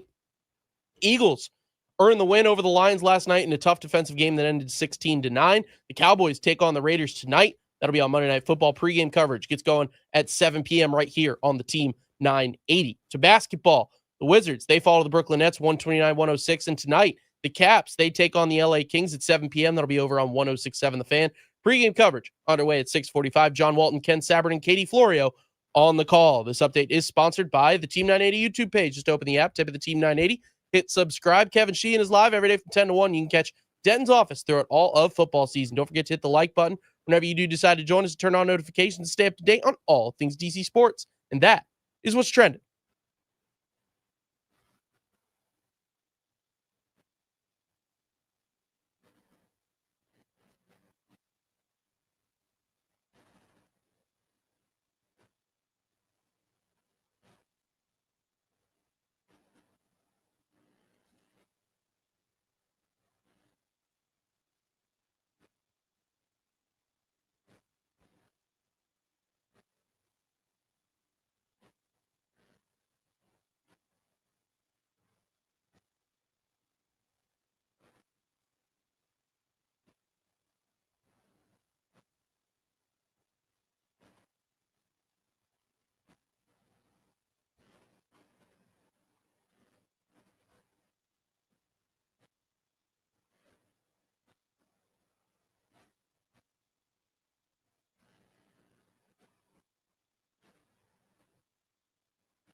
All right.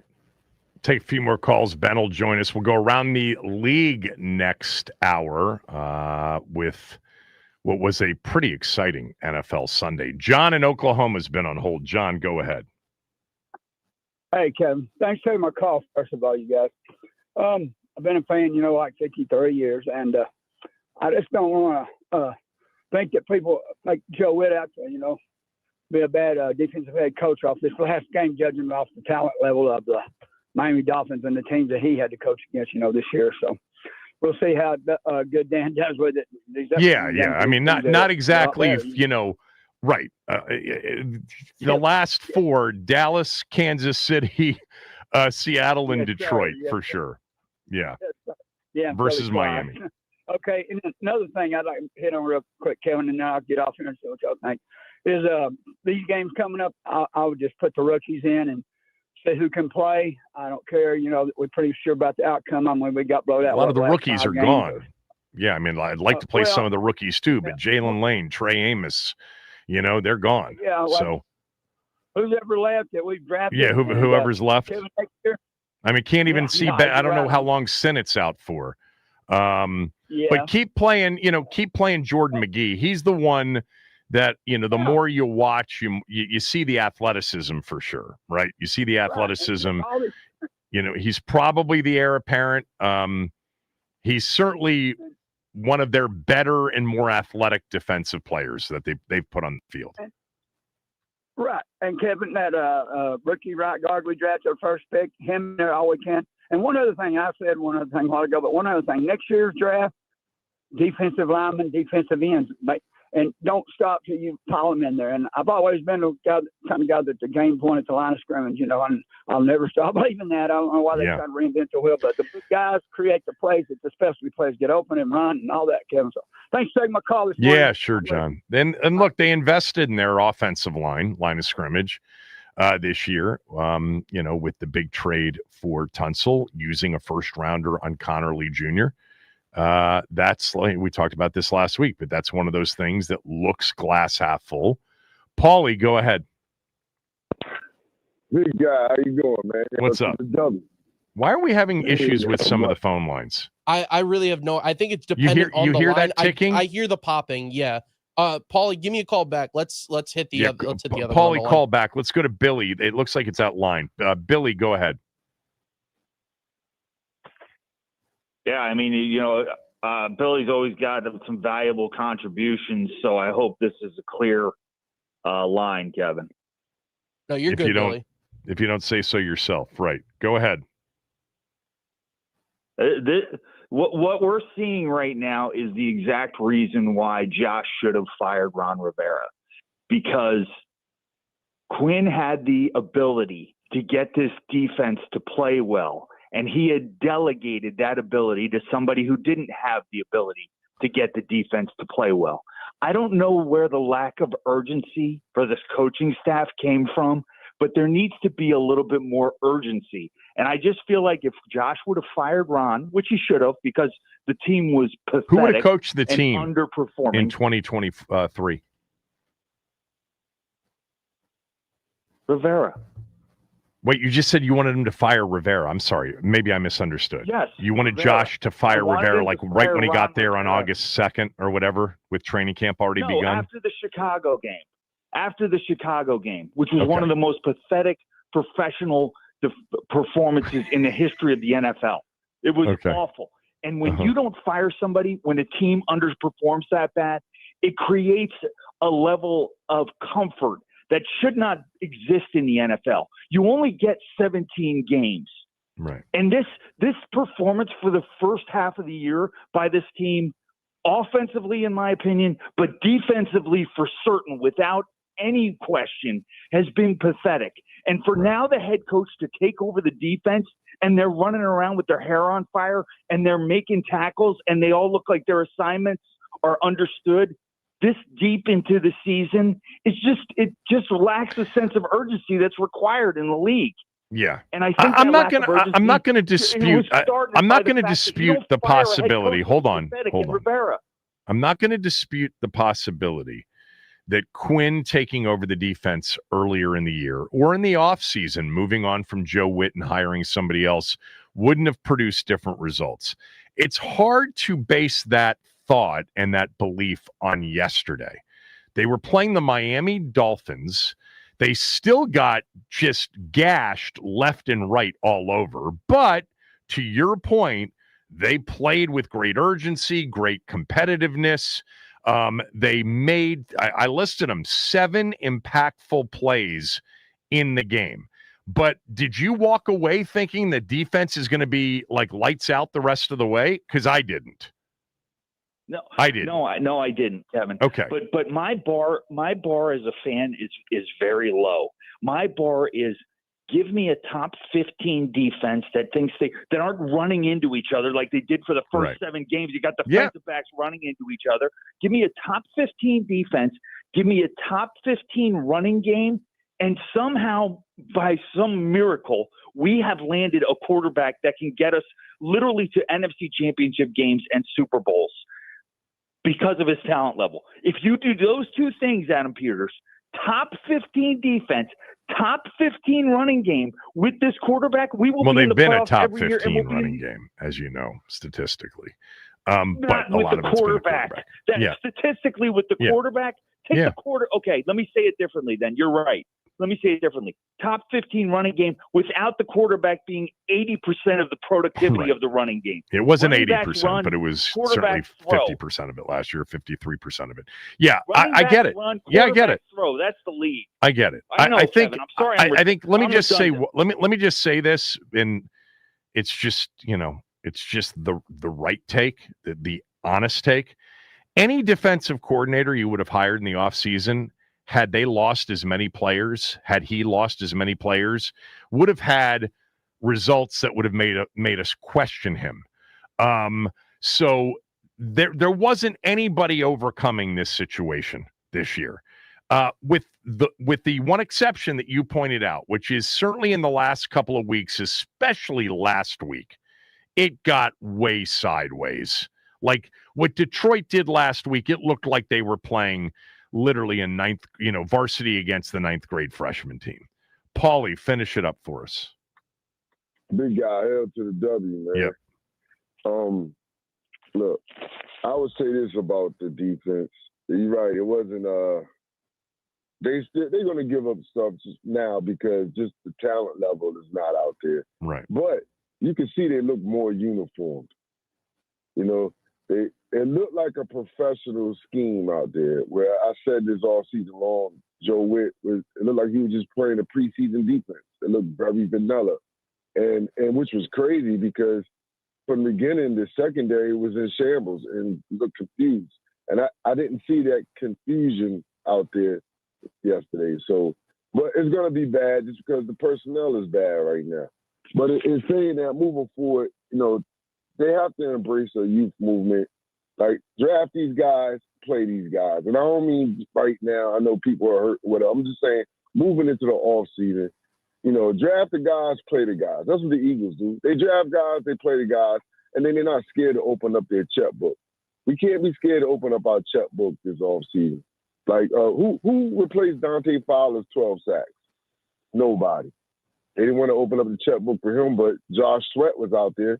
They could have opened up the checkbook for him. Yeah, that's true. But Armstrong probably was going to have a 10-sack plus year. Yeah, but Armstrong was here last year too. Yep. I'm talking about who the guys that we lost that we replaced. Right. They finally sat Quan Martin down yesterday. Well, you know what? They didn't want to pay double the money for Jeremy Chin. We got a receiver problem. They let 3 of them go and only replaced them with 1 guy. And I'm good with Debo. That's another thing we have to talk about all season. What's going to be the price for Debo's head? You got to bring him back, right? I mean, but like I said, they got to embrace the youth movement coming to the next season and not be scared to win with younger guys, man. And how about my guy, Reggie Love, man? Jeremiah Love. So good. We cannot pass. If we're in position to take that guy, we can't pass. I know everybody we need a defensive end pass. I know this, but that dude is the most explosive dude in college football right now. He's crazy. We have an opportunity to take Jeremiah Love. We got to take him. Right. But like I said, man, I was Appreciate happy with the effort yesterday and just look more uniform. That's all. Still like what Kingsbury doing. But hey, with Jaden back there and some weapons around it, you can kind of mask the deficiencies of Kingsbury. And you're not going to see that right now because, we're not at full strength. So it is what it is, man. All right. I got to roll. Thanks. Appreciate it. Paulie, as always, from the 757. Ben Standig next.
Ben's back with us, not back from Madrid.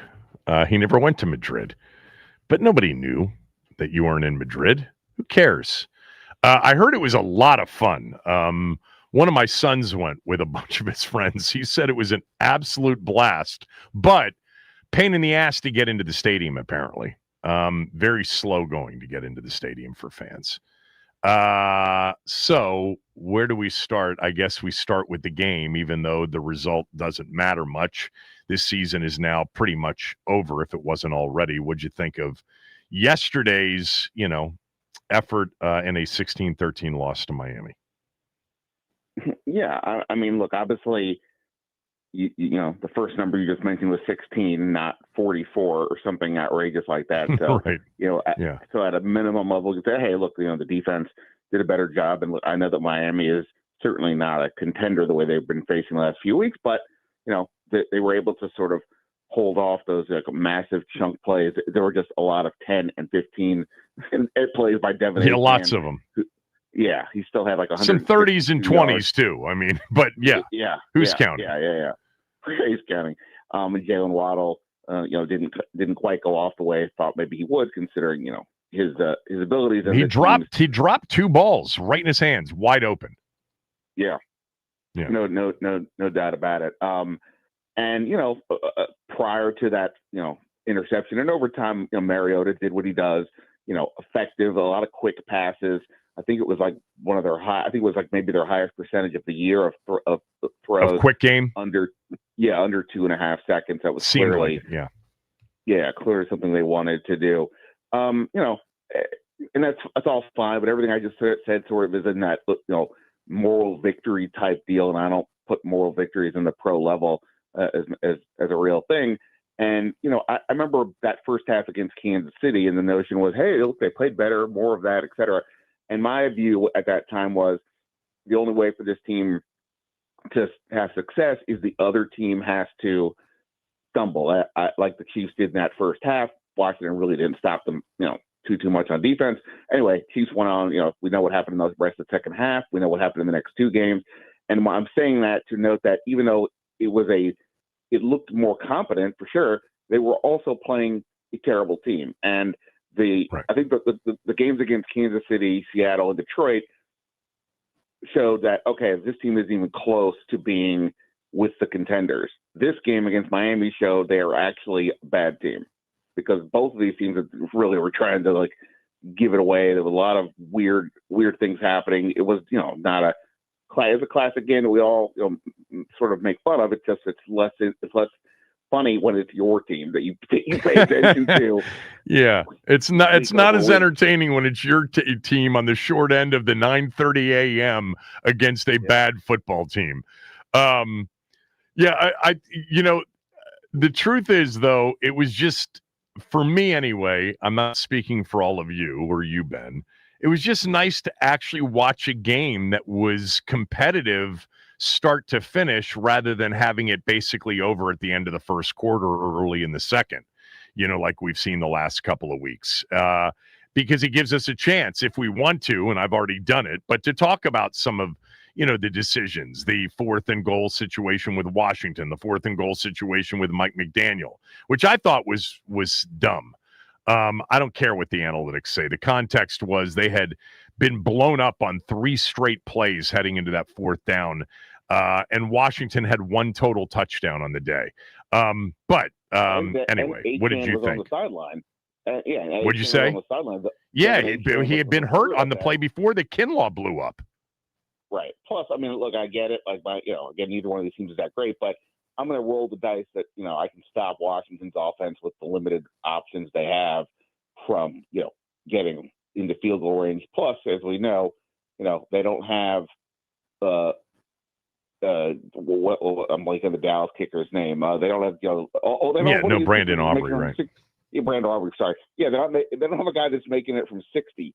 So, I agree. I thought that was a weird bit, especially when it's one thing if Miami does that when they're playing against a heavyweight, not against another team at their level. But anyway, I'm with you though. It was fun to, regardless of how we got there, to have a game that was in the balance late, that there were actual in-game decisions that are interesting to consider, regardless of where the teams are at. That was way more fun for sure than, watching the other team run up and down the field.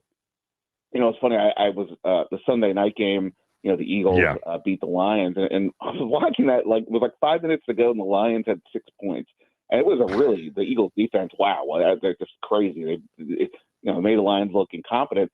And then I'm like, wait a minute. The week before, the Lions scored on 8 different possessions, and here they were with 5 minutes to go, had 6 points against the Eagles. It just goes to show how far removed Washington is from that big, that contender conversation. And I get that was a big boy defensive game, and I thought the same thing watching it last night. I mean, literally, Detroit could gain 10 to 15 yards on any play they had on their play sheet last week, and Goff was 14 for 39 or something in this game. It was unbelievable how good Philadelphia's defense was last night. God, it's good. Yeah, no, I mean it was quite quite impressive. And again, just to see the contrast the week to week difference in the lines was what was notable for this group. And I think I don't know, man. I mean, we've discussed they've already made the big move, obviously, with Dan Quinn taking over as defensive coordinator. And I guess just to mention that aspect of it, I haven't watched the. I was going to ask you. I mean, I think people pointed out that Jonathan Jones blitz that came in and from the corner, and just a play like that alone was whoa, wait a minute, where's this been? Well, we haven't seen this type of. That seemed to be the first corner blitz we've seen this year. I'm sure they had one or two others, but it didn't seem like it. Certainly none that got even to forget that he got the sack, but even got to the quarterback to force some sort of pressure. So they looked a little more connected. It seemed like Frankie Louvu was maybe more of a presence than we've seen in some of these games, and so on.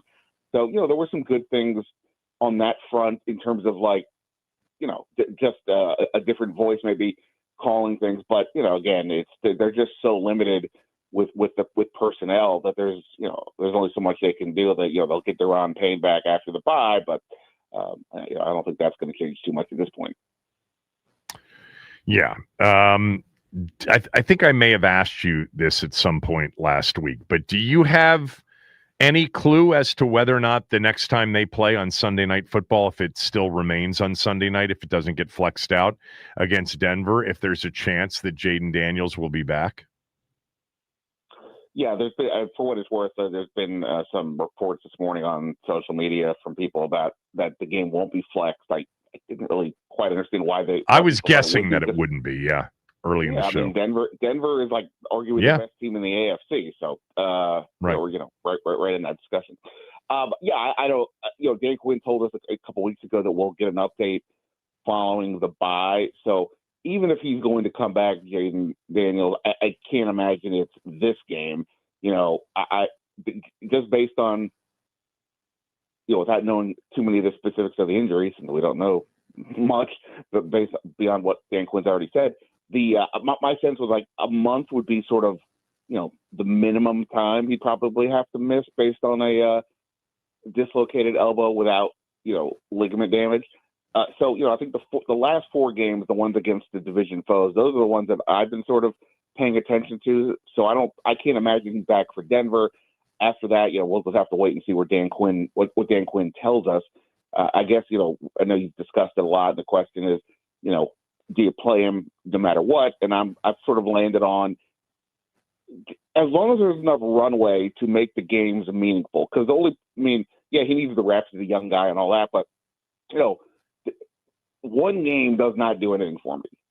2 games, I don't know, maybe. But if he's able to play the last 3 or 4, that gives you some momentum. That gives you a chance to really try to, fix some things and get this going to give you some momentum for next year at a minimum. And that's where I'm at with this. If he can come back for the last 3 or 4 games, I think that to me makes sense. Beyond that, I don't know. I don't know if the risk is worth the reward considering the injuries, but we'll see. Yeah, I mean, if he can't go until December 20th in that Saturday game against Philadelphia, and it's the Eagles, Cowboys, and Eagles to finish up, and by the way, everything else on the roster is even more depleted, which is almost impossible. But let's just say that they've got another 4 or 5 players off the street playing for them at that point. Yeah, but if he can come back for Denver, or let's just say the Minnesota game in the final 5 in December, I want to see him play. And I want to see him play regardless of who's out there with him. And, they can worry about protecting him in the mode of, we're not playing for a playoff berth here. So if it's Robbie Chosen and Jacoby Jones and Ja'Cory, whatever his name is, Brooks out there, we're gonna do some quick things. We're gonna do some things that they did yesterday. We're gonna try to run the football a little bit more. We're not gonna put it all on him. But I want to see him play unless we get down to the final 2. And it's like, they're even more, they've got a completely, unrecognizable supporting group around him. I'd prefer that. Yeah. I think one thing I think is fascinating, though, speaking of injuries, so Terry McLaurin, will have been out 4 weeks once we get past the bye, right? So it'll be the second time he'd missed 4 games in a row, I think, since with these injuries. And it's amazing how this guy, who has been obviously a focal point for this franchise for years, who was the dominant talking point, not just for this franchise during the summer, but one of the big talking points in the league. Yeah, the league. It's just been like this injury.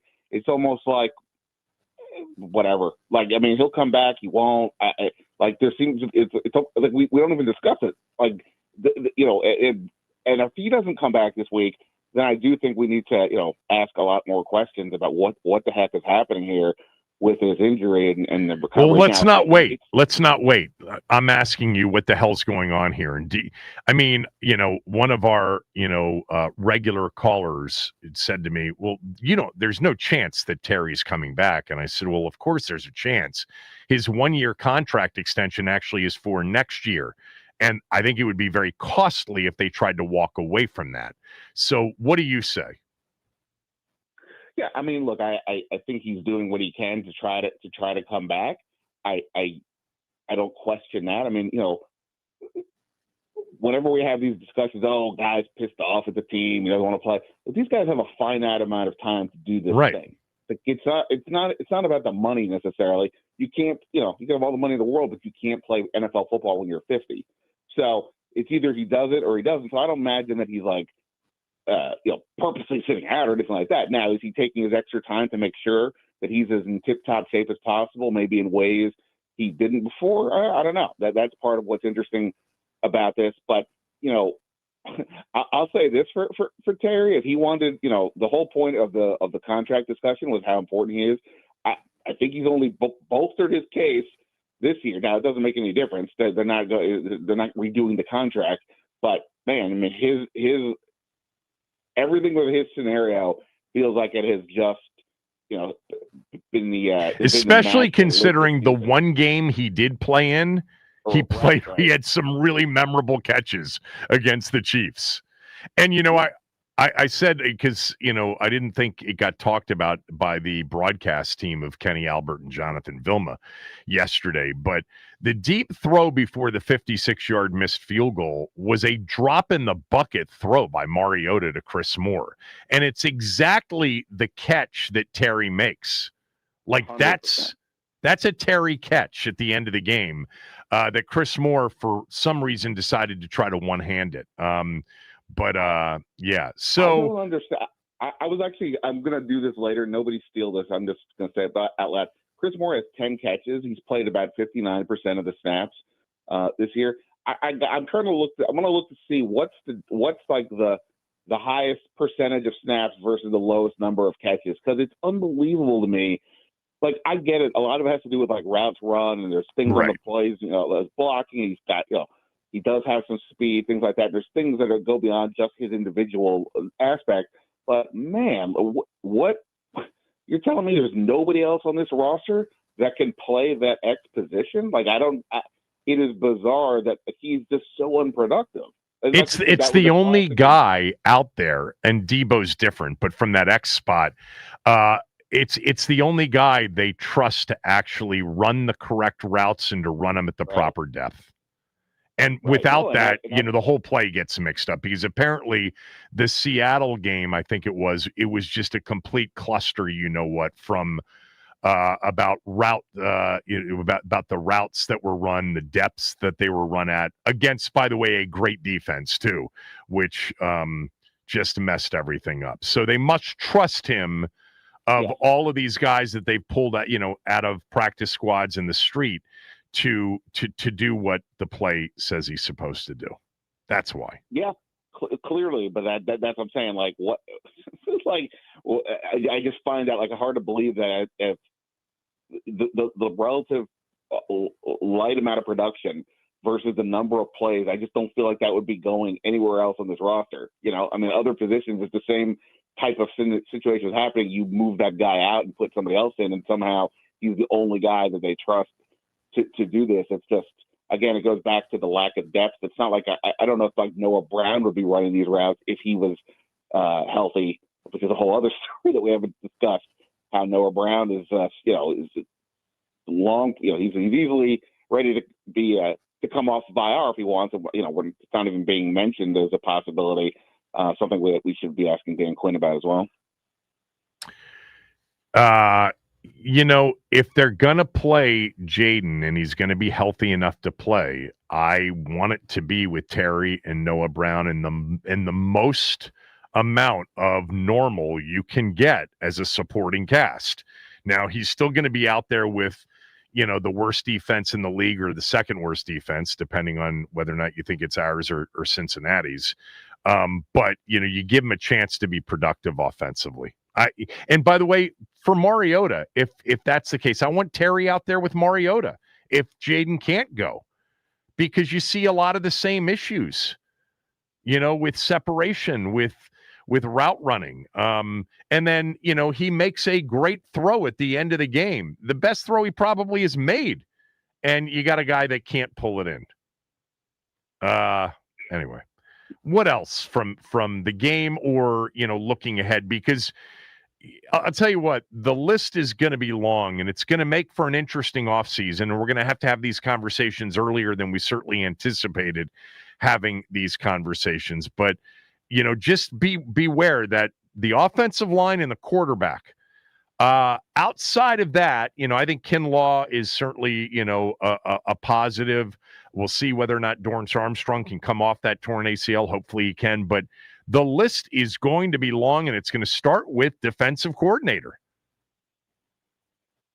Yeah, no doubt. And, I think we're both probably in the same camp of like, look, we can't imagine it'd be really any massive changes. Like the defensive coordinator is probably the biggest one, except that they're 3-8, and you can, will they win another game this year?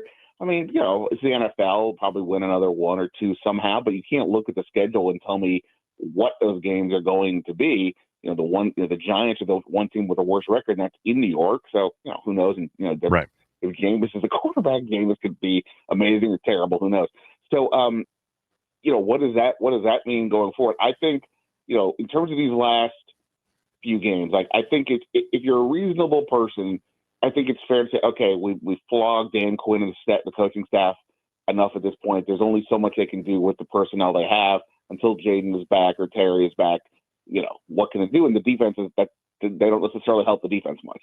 But I do think now the spotlight shifts away from that towards the front office, because not only is it about, well, what do you do now going forward? And you only have, a limited amount of draft picks, but the draft picks you do have, other than the quarterback, what are you pointing to say going into 2026, we feel like we've got pieces here that we can count on?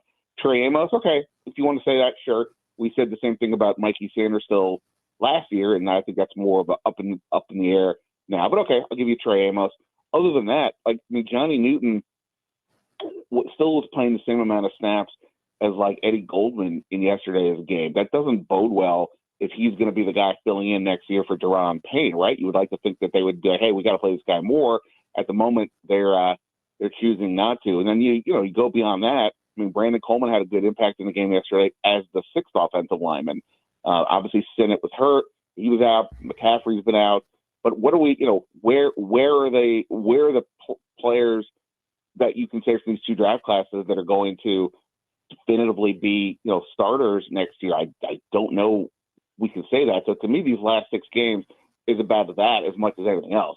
Yeah, but several of those guys are out. You might not see. You're not going to see Amos. You might not see Lane. I don't know what his injury was. We may not see Sinnott. We aren't going to see McCaffrey. I mean, the list goes on that front too. Here's the other thing to consider, and it's something you've pointed out the last 2 off seasons, which is true, because the path that they've taken with all of these 1-year deals means at the end of each of these seasons, there's great cap flexibility, but you also have to fill out a roster. You got to have 90 when you get to OTAs and mini camps and training camp. So there's going to be, what do they have? Something like 15, 16 guys that are unrestricted going into the offseason. I think I looked at this list the other day. It's long again. Yeah. No, there's not. Yeah, they have a ton of guys. They have the third fewest amount of players under contract next year. Last time I looked on over the cap, and they have a lot to consider. Yeah, that's the thing. It's not just like we know there's areas that they need to shore up, obviously, but that's based on looking at this team sort of now. Now you strip away, we can say Zach Ertz and Bobby Wagner are up there, cool, but we don't know definitively who's replacing them. We can guess, but we don't know that the guys on the roster are the answers. That means you got to go out and get those pieces on top of pass rushers, on top of more speed on offense, another receiver. Are they happy with the running back group, et cetera? Right. So other than quarterback and offensive line, which are 2 very important pieces or, areas, no doubt about that. It is a lot of the up in the air for this team. And I think that's the part to me that's been the scariest. Sometimes teams have lost seasons and injuries are a huge deal, but you look ahead, I'm like, okay, well, Hayden can only do so much. What else is happening around here? I think the offense, realistically, probably doesn't take a ton for them to add to feel pretty good about the offense. Draft another receiver or find some speed. By the way, they need to bring Mariota back. Oh, I would sign him now. The guy. I mean, they got to bring Chris Paul back. Yeah. They've got to extend Tunsil. Yeah, no, all true. And then they have to make a decision of what are they doing with Zagger. We can discuss that later. But yeah, I think that they, they're as I said, the offense is probably not that big of a deal, relatively speaking. They need to get more help, no doubt. But the defense, man, it is really hard to look at this defense right now and say what this is going to look like next year and how to say it's going to be so much improved when there's just not that much to work with right now. Is like, you at least have this, for the last umpteen years, we kept saying, well, at least they have Allen, Payne, Sweat, and Young. And then piece by piece, they went away. And now it's potentially none of those guys will be there. So by next year. So, and then, Dorrance Armstrong, cool. He'll be back. He's coming off an ACL surgery. I don't know what he'll be like next year. So, yeah, the defense, a lot of questions for sure. Yeah, they have. The defense. This was the offseason that just was, and it's probably even more depleted this year because you're not gonna. I don't think you're gonna re-sign Bobby Wagner. I can't imagine that you're gonna re-sign Bobby Wagner and bring him back. At the age he is. All right. What else? Anything? Do you? I'm just curious. Do you care? Do you want them to bring in another kicker? Between now and the end of the season. Well, at least to try it out. I mean, even if you leave Matt Gay alone, everybody. The league's gone through and churned through a lot of these guys. I mean, there's been so many injuries this year, so many kickers that have been moved on from. So I don't know who would be out there. That's there's not a lot of options. Right. Well, I mean, look, Miami's kicker yesterday was a guy that was with this team a Yeah, year in the ago preseason. In the preseason. Part of the reason they went out and got Matt Gay was even though he was inconsistent with 50-plus with Indianapolis, leading to them moving on, like he's known to have a big leg. And Washington last year didn't have kickers that they could trust down 50. And then what happens yesterday? Zane Gonzalez hits a 52-yarder for Atlanta in a game. So, there's got to be some other options. And the bottom line is, obviously, they've got to solve that, too. This is, kickers are always a weird thing. We all kind of, I think, understand that. But this is 2 years in a row where that position has been a clear weakness. And, last year it didn't cost them because, obviously, they just kept winning. And, there were some games where Austin Seibert or Gonzalez were cost them in the Dallas game at home. The extra point that Seibert missed. The extra point. Yeah. Yes, absolutely right. But and this year it's been so bad. It's not like you can blame the season on Matt Gay, but it's just an obvious weakness at a time when the rest of the league has got guys making 60-yard kicks. That's something. Again, I don't know that you fix that now, or I don't know what you do, but I'd certainly be looking because there are guys out there like Matthew Wright who they had kick for them in the Kansas City game when Gay was out. He also right. He had a game winner. Yeah, I mean, who'd he hit the game winner for? Oh my God, Kevin! There were 5 of them yesterday, tied a record. Yeah. For the most. Yeah, was it? Yeah. Was it Chicago? That's what I was going to guess. I wasn't positive that was going to be my guess. But I mean, look, he's on the street for a reason too. It's not like he's necessarily all that. But yeah, at this point, I think I would bring in somebody, and I don't know what the locker room thinks or not. But it's if you can't, if you don't have any confidence that the guy can make the kick from 50-plus, and I don't know why they would at this point, then in 2025 that's a problem. Maybe it's not as big of a deal in 1985, but in 2025 it's a problem. So yeah, I think they they gave him the biggest 1-year deal ever for a kicker. The Texans, by the way, Matthew Wright. Oh, the Texans. Okay, gotcha. So yeah. Anyway, it's a relatively small thing compared to everything else we're discussing because it's only a 1-year deal anyway. He's probably gone after the end of the season. But in the name of competition, which they preach and all teams do, it seems like we've reached a point where you should at least be bringing. Yeah, he's missed 6 kicks this year, and 5 of them have been from 50 and out, which was the issue that they had bringing him in from last year. He's made 4 50-plus yarders, but he's missed 5. So there you go. He has not missed an extra point this year, which is nice. All right, I got to run. Yeah, man. We'll talk. See ya. Ben Standig writes a Substack column, does such a good job covering the team. Has a podcast called Last Man Standig. You can follow him on X to get access to all of that at Ben Standig. All right, it was a crazy day in the NFL. We'll go around it when we come back.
Goff looking, throwing, back of the end zone, St. Brown, no! Covered by Jackson. Sunday Night Football last night, the Eagles beat the Lions 16-9. They now, in 6 days, have outscored the NFC North's top two teams, although not by record because Chicago is. The Packers and Lions 26-16. That's 2 games of aggregate scores. So this was an odd game last night. You start with this. Philadelphia's defense is really rounding into form. And the acquisition at the trade deadline of Jalen Phillips from Miami was a huge acquisition. They've gotten healthy. They've gotten Nakobe Dean back in recent weeks. It's just an absolute lights out defense. The combination of Carter and Jordan Davis and now Jalen Phillips along that front defensive front, the Eagles are poised to ride what they did last year, really, which was their defense more than anything. But you know what happens to Jalen Hurts when they need him to come up big in a playoff game or a big regular season game. He will. And by the way, last night, after all of the complaining, A.J. Brown got targeted 11 times in the game, 7 catches, 49 yards. It was a painful offensive game. So a couple of things here. In the game. Detroit, once again with Dan Campbell for the second straight week calling plays. Man, he made a mistake.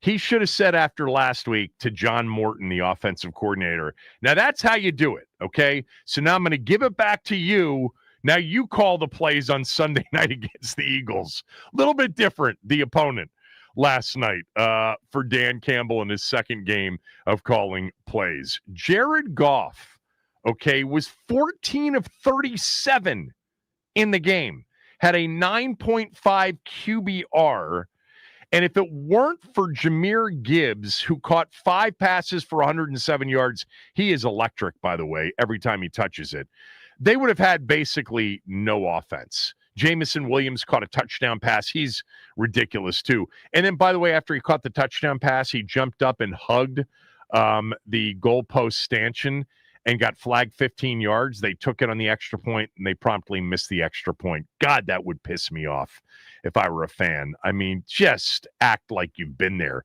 before. But the story of this game outside of the Eagles' defense was Dan Campbell's fourth down attempts. 0 for 5 in a game in which he felt like, look, we were going to have to score a lot coming into the game. So the plan was to be aggressive because they were injured on their back end last night. But the game wasn't that kind of game. Philadelphia, in the game was 4 for 15 on third downs. They actually missed a tush push in the game. They punted 7 times in the game. It just, in watching every one of these go for it fourth downs, it's like, dude, take the field goals. Punt the football. They can't move it. Why would you give them a short field, especially on fourth and like 5s or longer? I got to tell you real quickly, this is how dopey coaches are. I mean, some of them. And Dan Campbell's done a phenomenal job. Don't get me wrong. First of all, Philly, from their own 29-yard line, up 16-6, at their own 29 with 3 minutes to go, Detroit scored 6 points in the entire game. They can punt the ball away with a 10-point lead. It's game over. Game over. They tush push it, and they get stopped at their own 29-yard line. I mean, stupidity at the highest level. There's no way in context you could actually make the case for going for it, no matter how unstoppable the play is. You punt it. They have no chance of moving it even into field goal range. They haven't, barely done it all night. You're not going to lose the game if you punt. You could lose the game if you go for it and you get stopped. So they get stopped. But here's the best part, okay? It's 4th and 17 for Detroit at the Philadelphia 36-yard line. Detroit is down 10, so you need a field goal. And he keeps the offense out there to go for the 4th and 17. He has no idea. Campbell, none. Philadelphia called a timeout because they had the wrong defensive personnel on the field. And during the timeout, somebody came over to him and said, Coach, we should probably kick the field goal here. instead of going for 4th and 17 against maybe the best defense in the NFL. And so he did send the field goal team out there. They made it, and it was 16-9. Philadelphia ended up running out the clock and winning the game 16-9. Just field goals, coaches don't want. They want to go for every 4th down. I know it's worked for him more than it hasn't.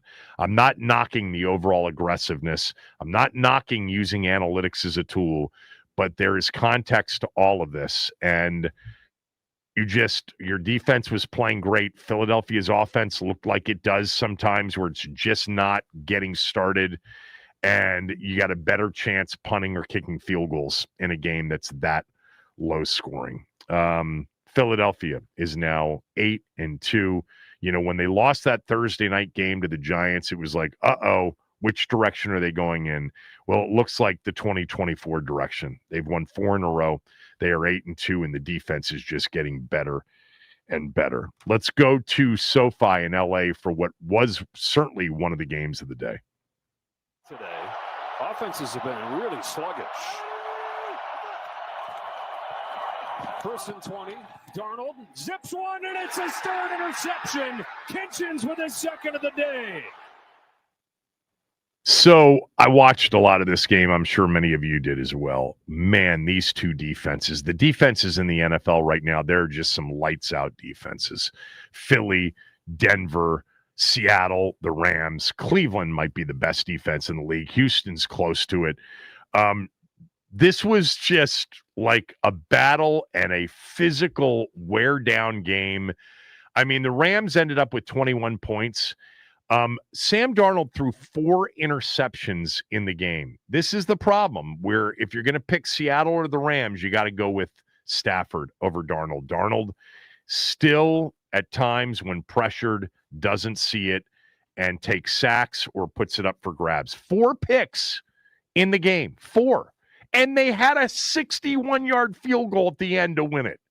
That just tells you how good Seattle is. They're really, really good, and so are the Rams.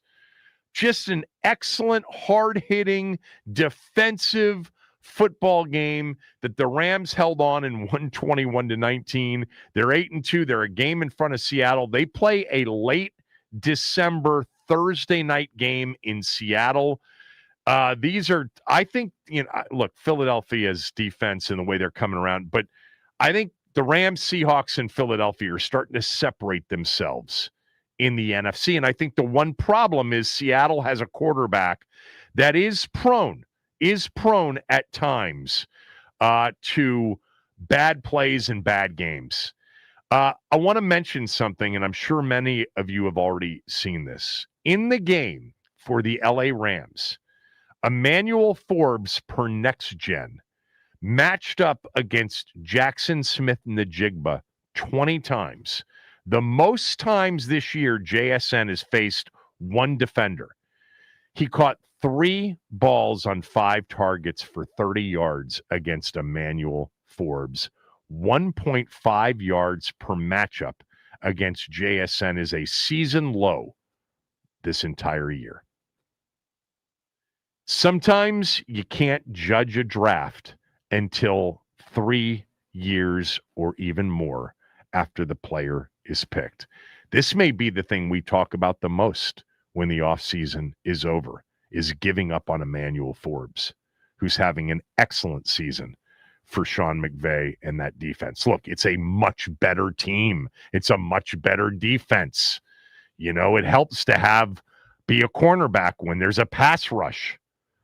But how about Forbes against the guy we watched last week, who is elite? JSN is elite, and Forbes shut him down in the game yesterday. Pretty amazing. Let's go to Denver for a huge game in the AFC West. 35 yards, Will Lutz. He's already made 4 today. Lutz in the clutch, and the Broncos have won it. I mean, Denver's now pretty much in the major driver's seat to win the division. They're sitting there in the AFC West now. at 9-2. Now, the Chargers will have something to say about that. We understand that. The Chargers have already beaten Denver. That's one of their 2 losses. The Broncos have won 8 in a row. Remember, this 8-game winning streak started, or the second game of that winning streak started with that comeback in Philadelphia, which was a wild game, to win 21-17. They barely beat the Jets in London 13-11. They were down 26-7 in the fourth quarter against the Giants.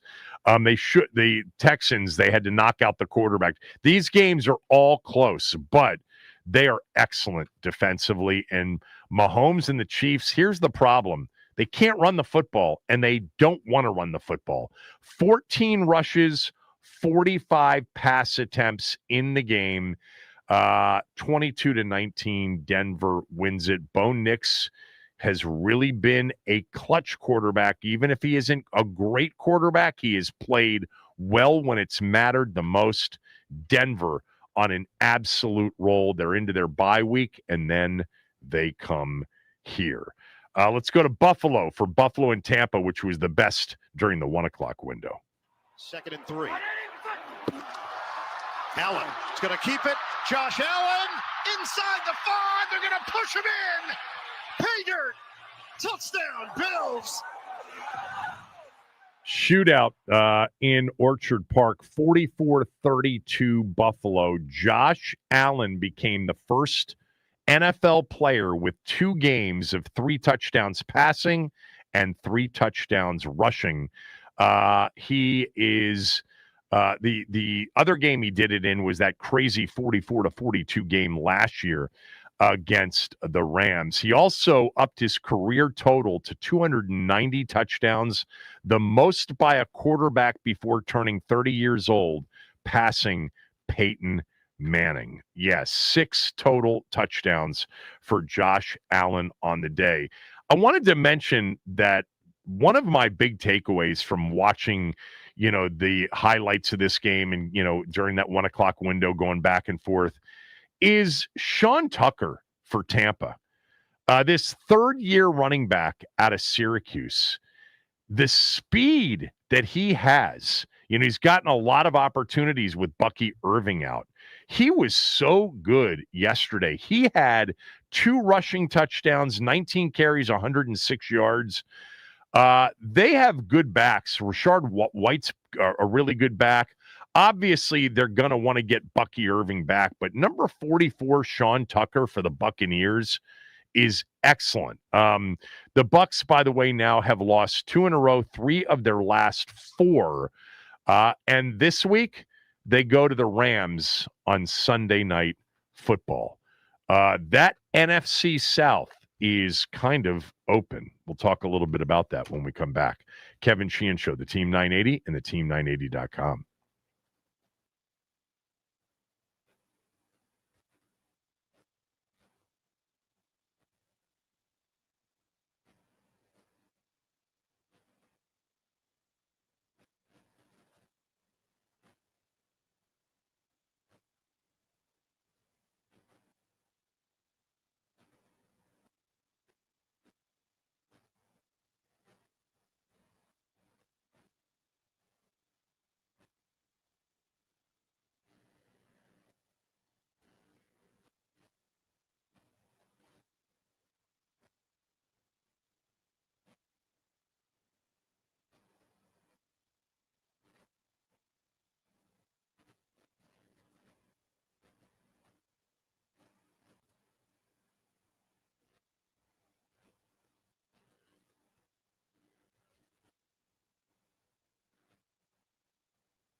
from 28.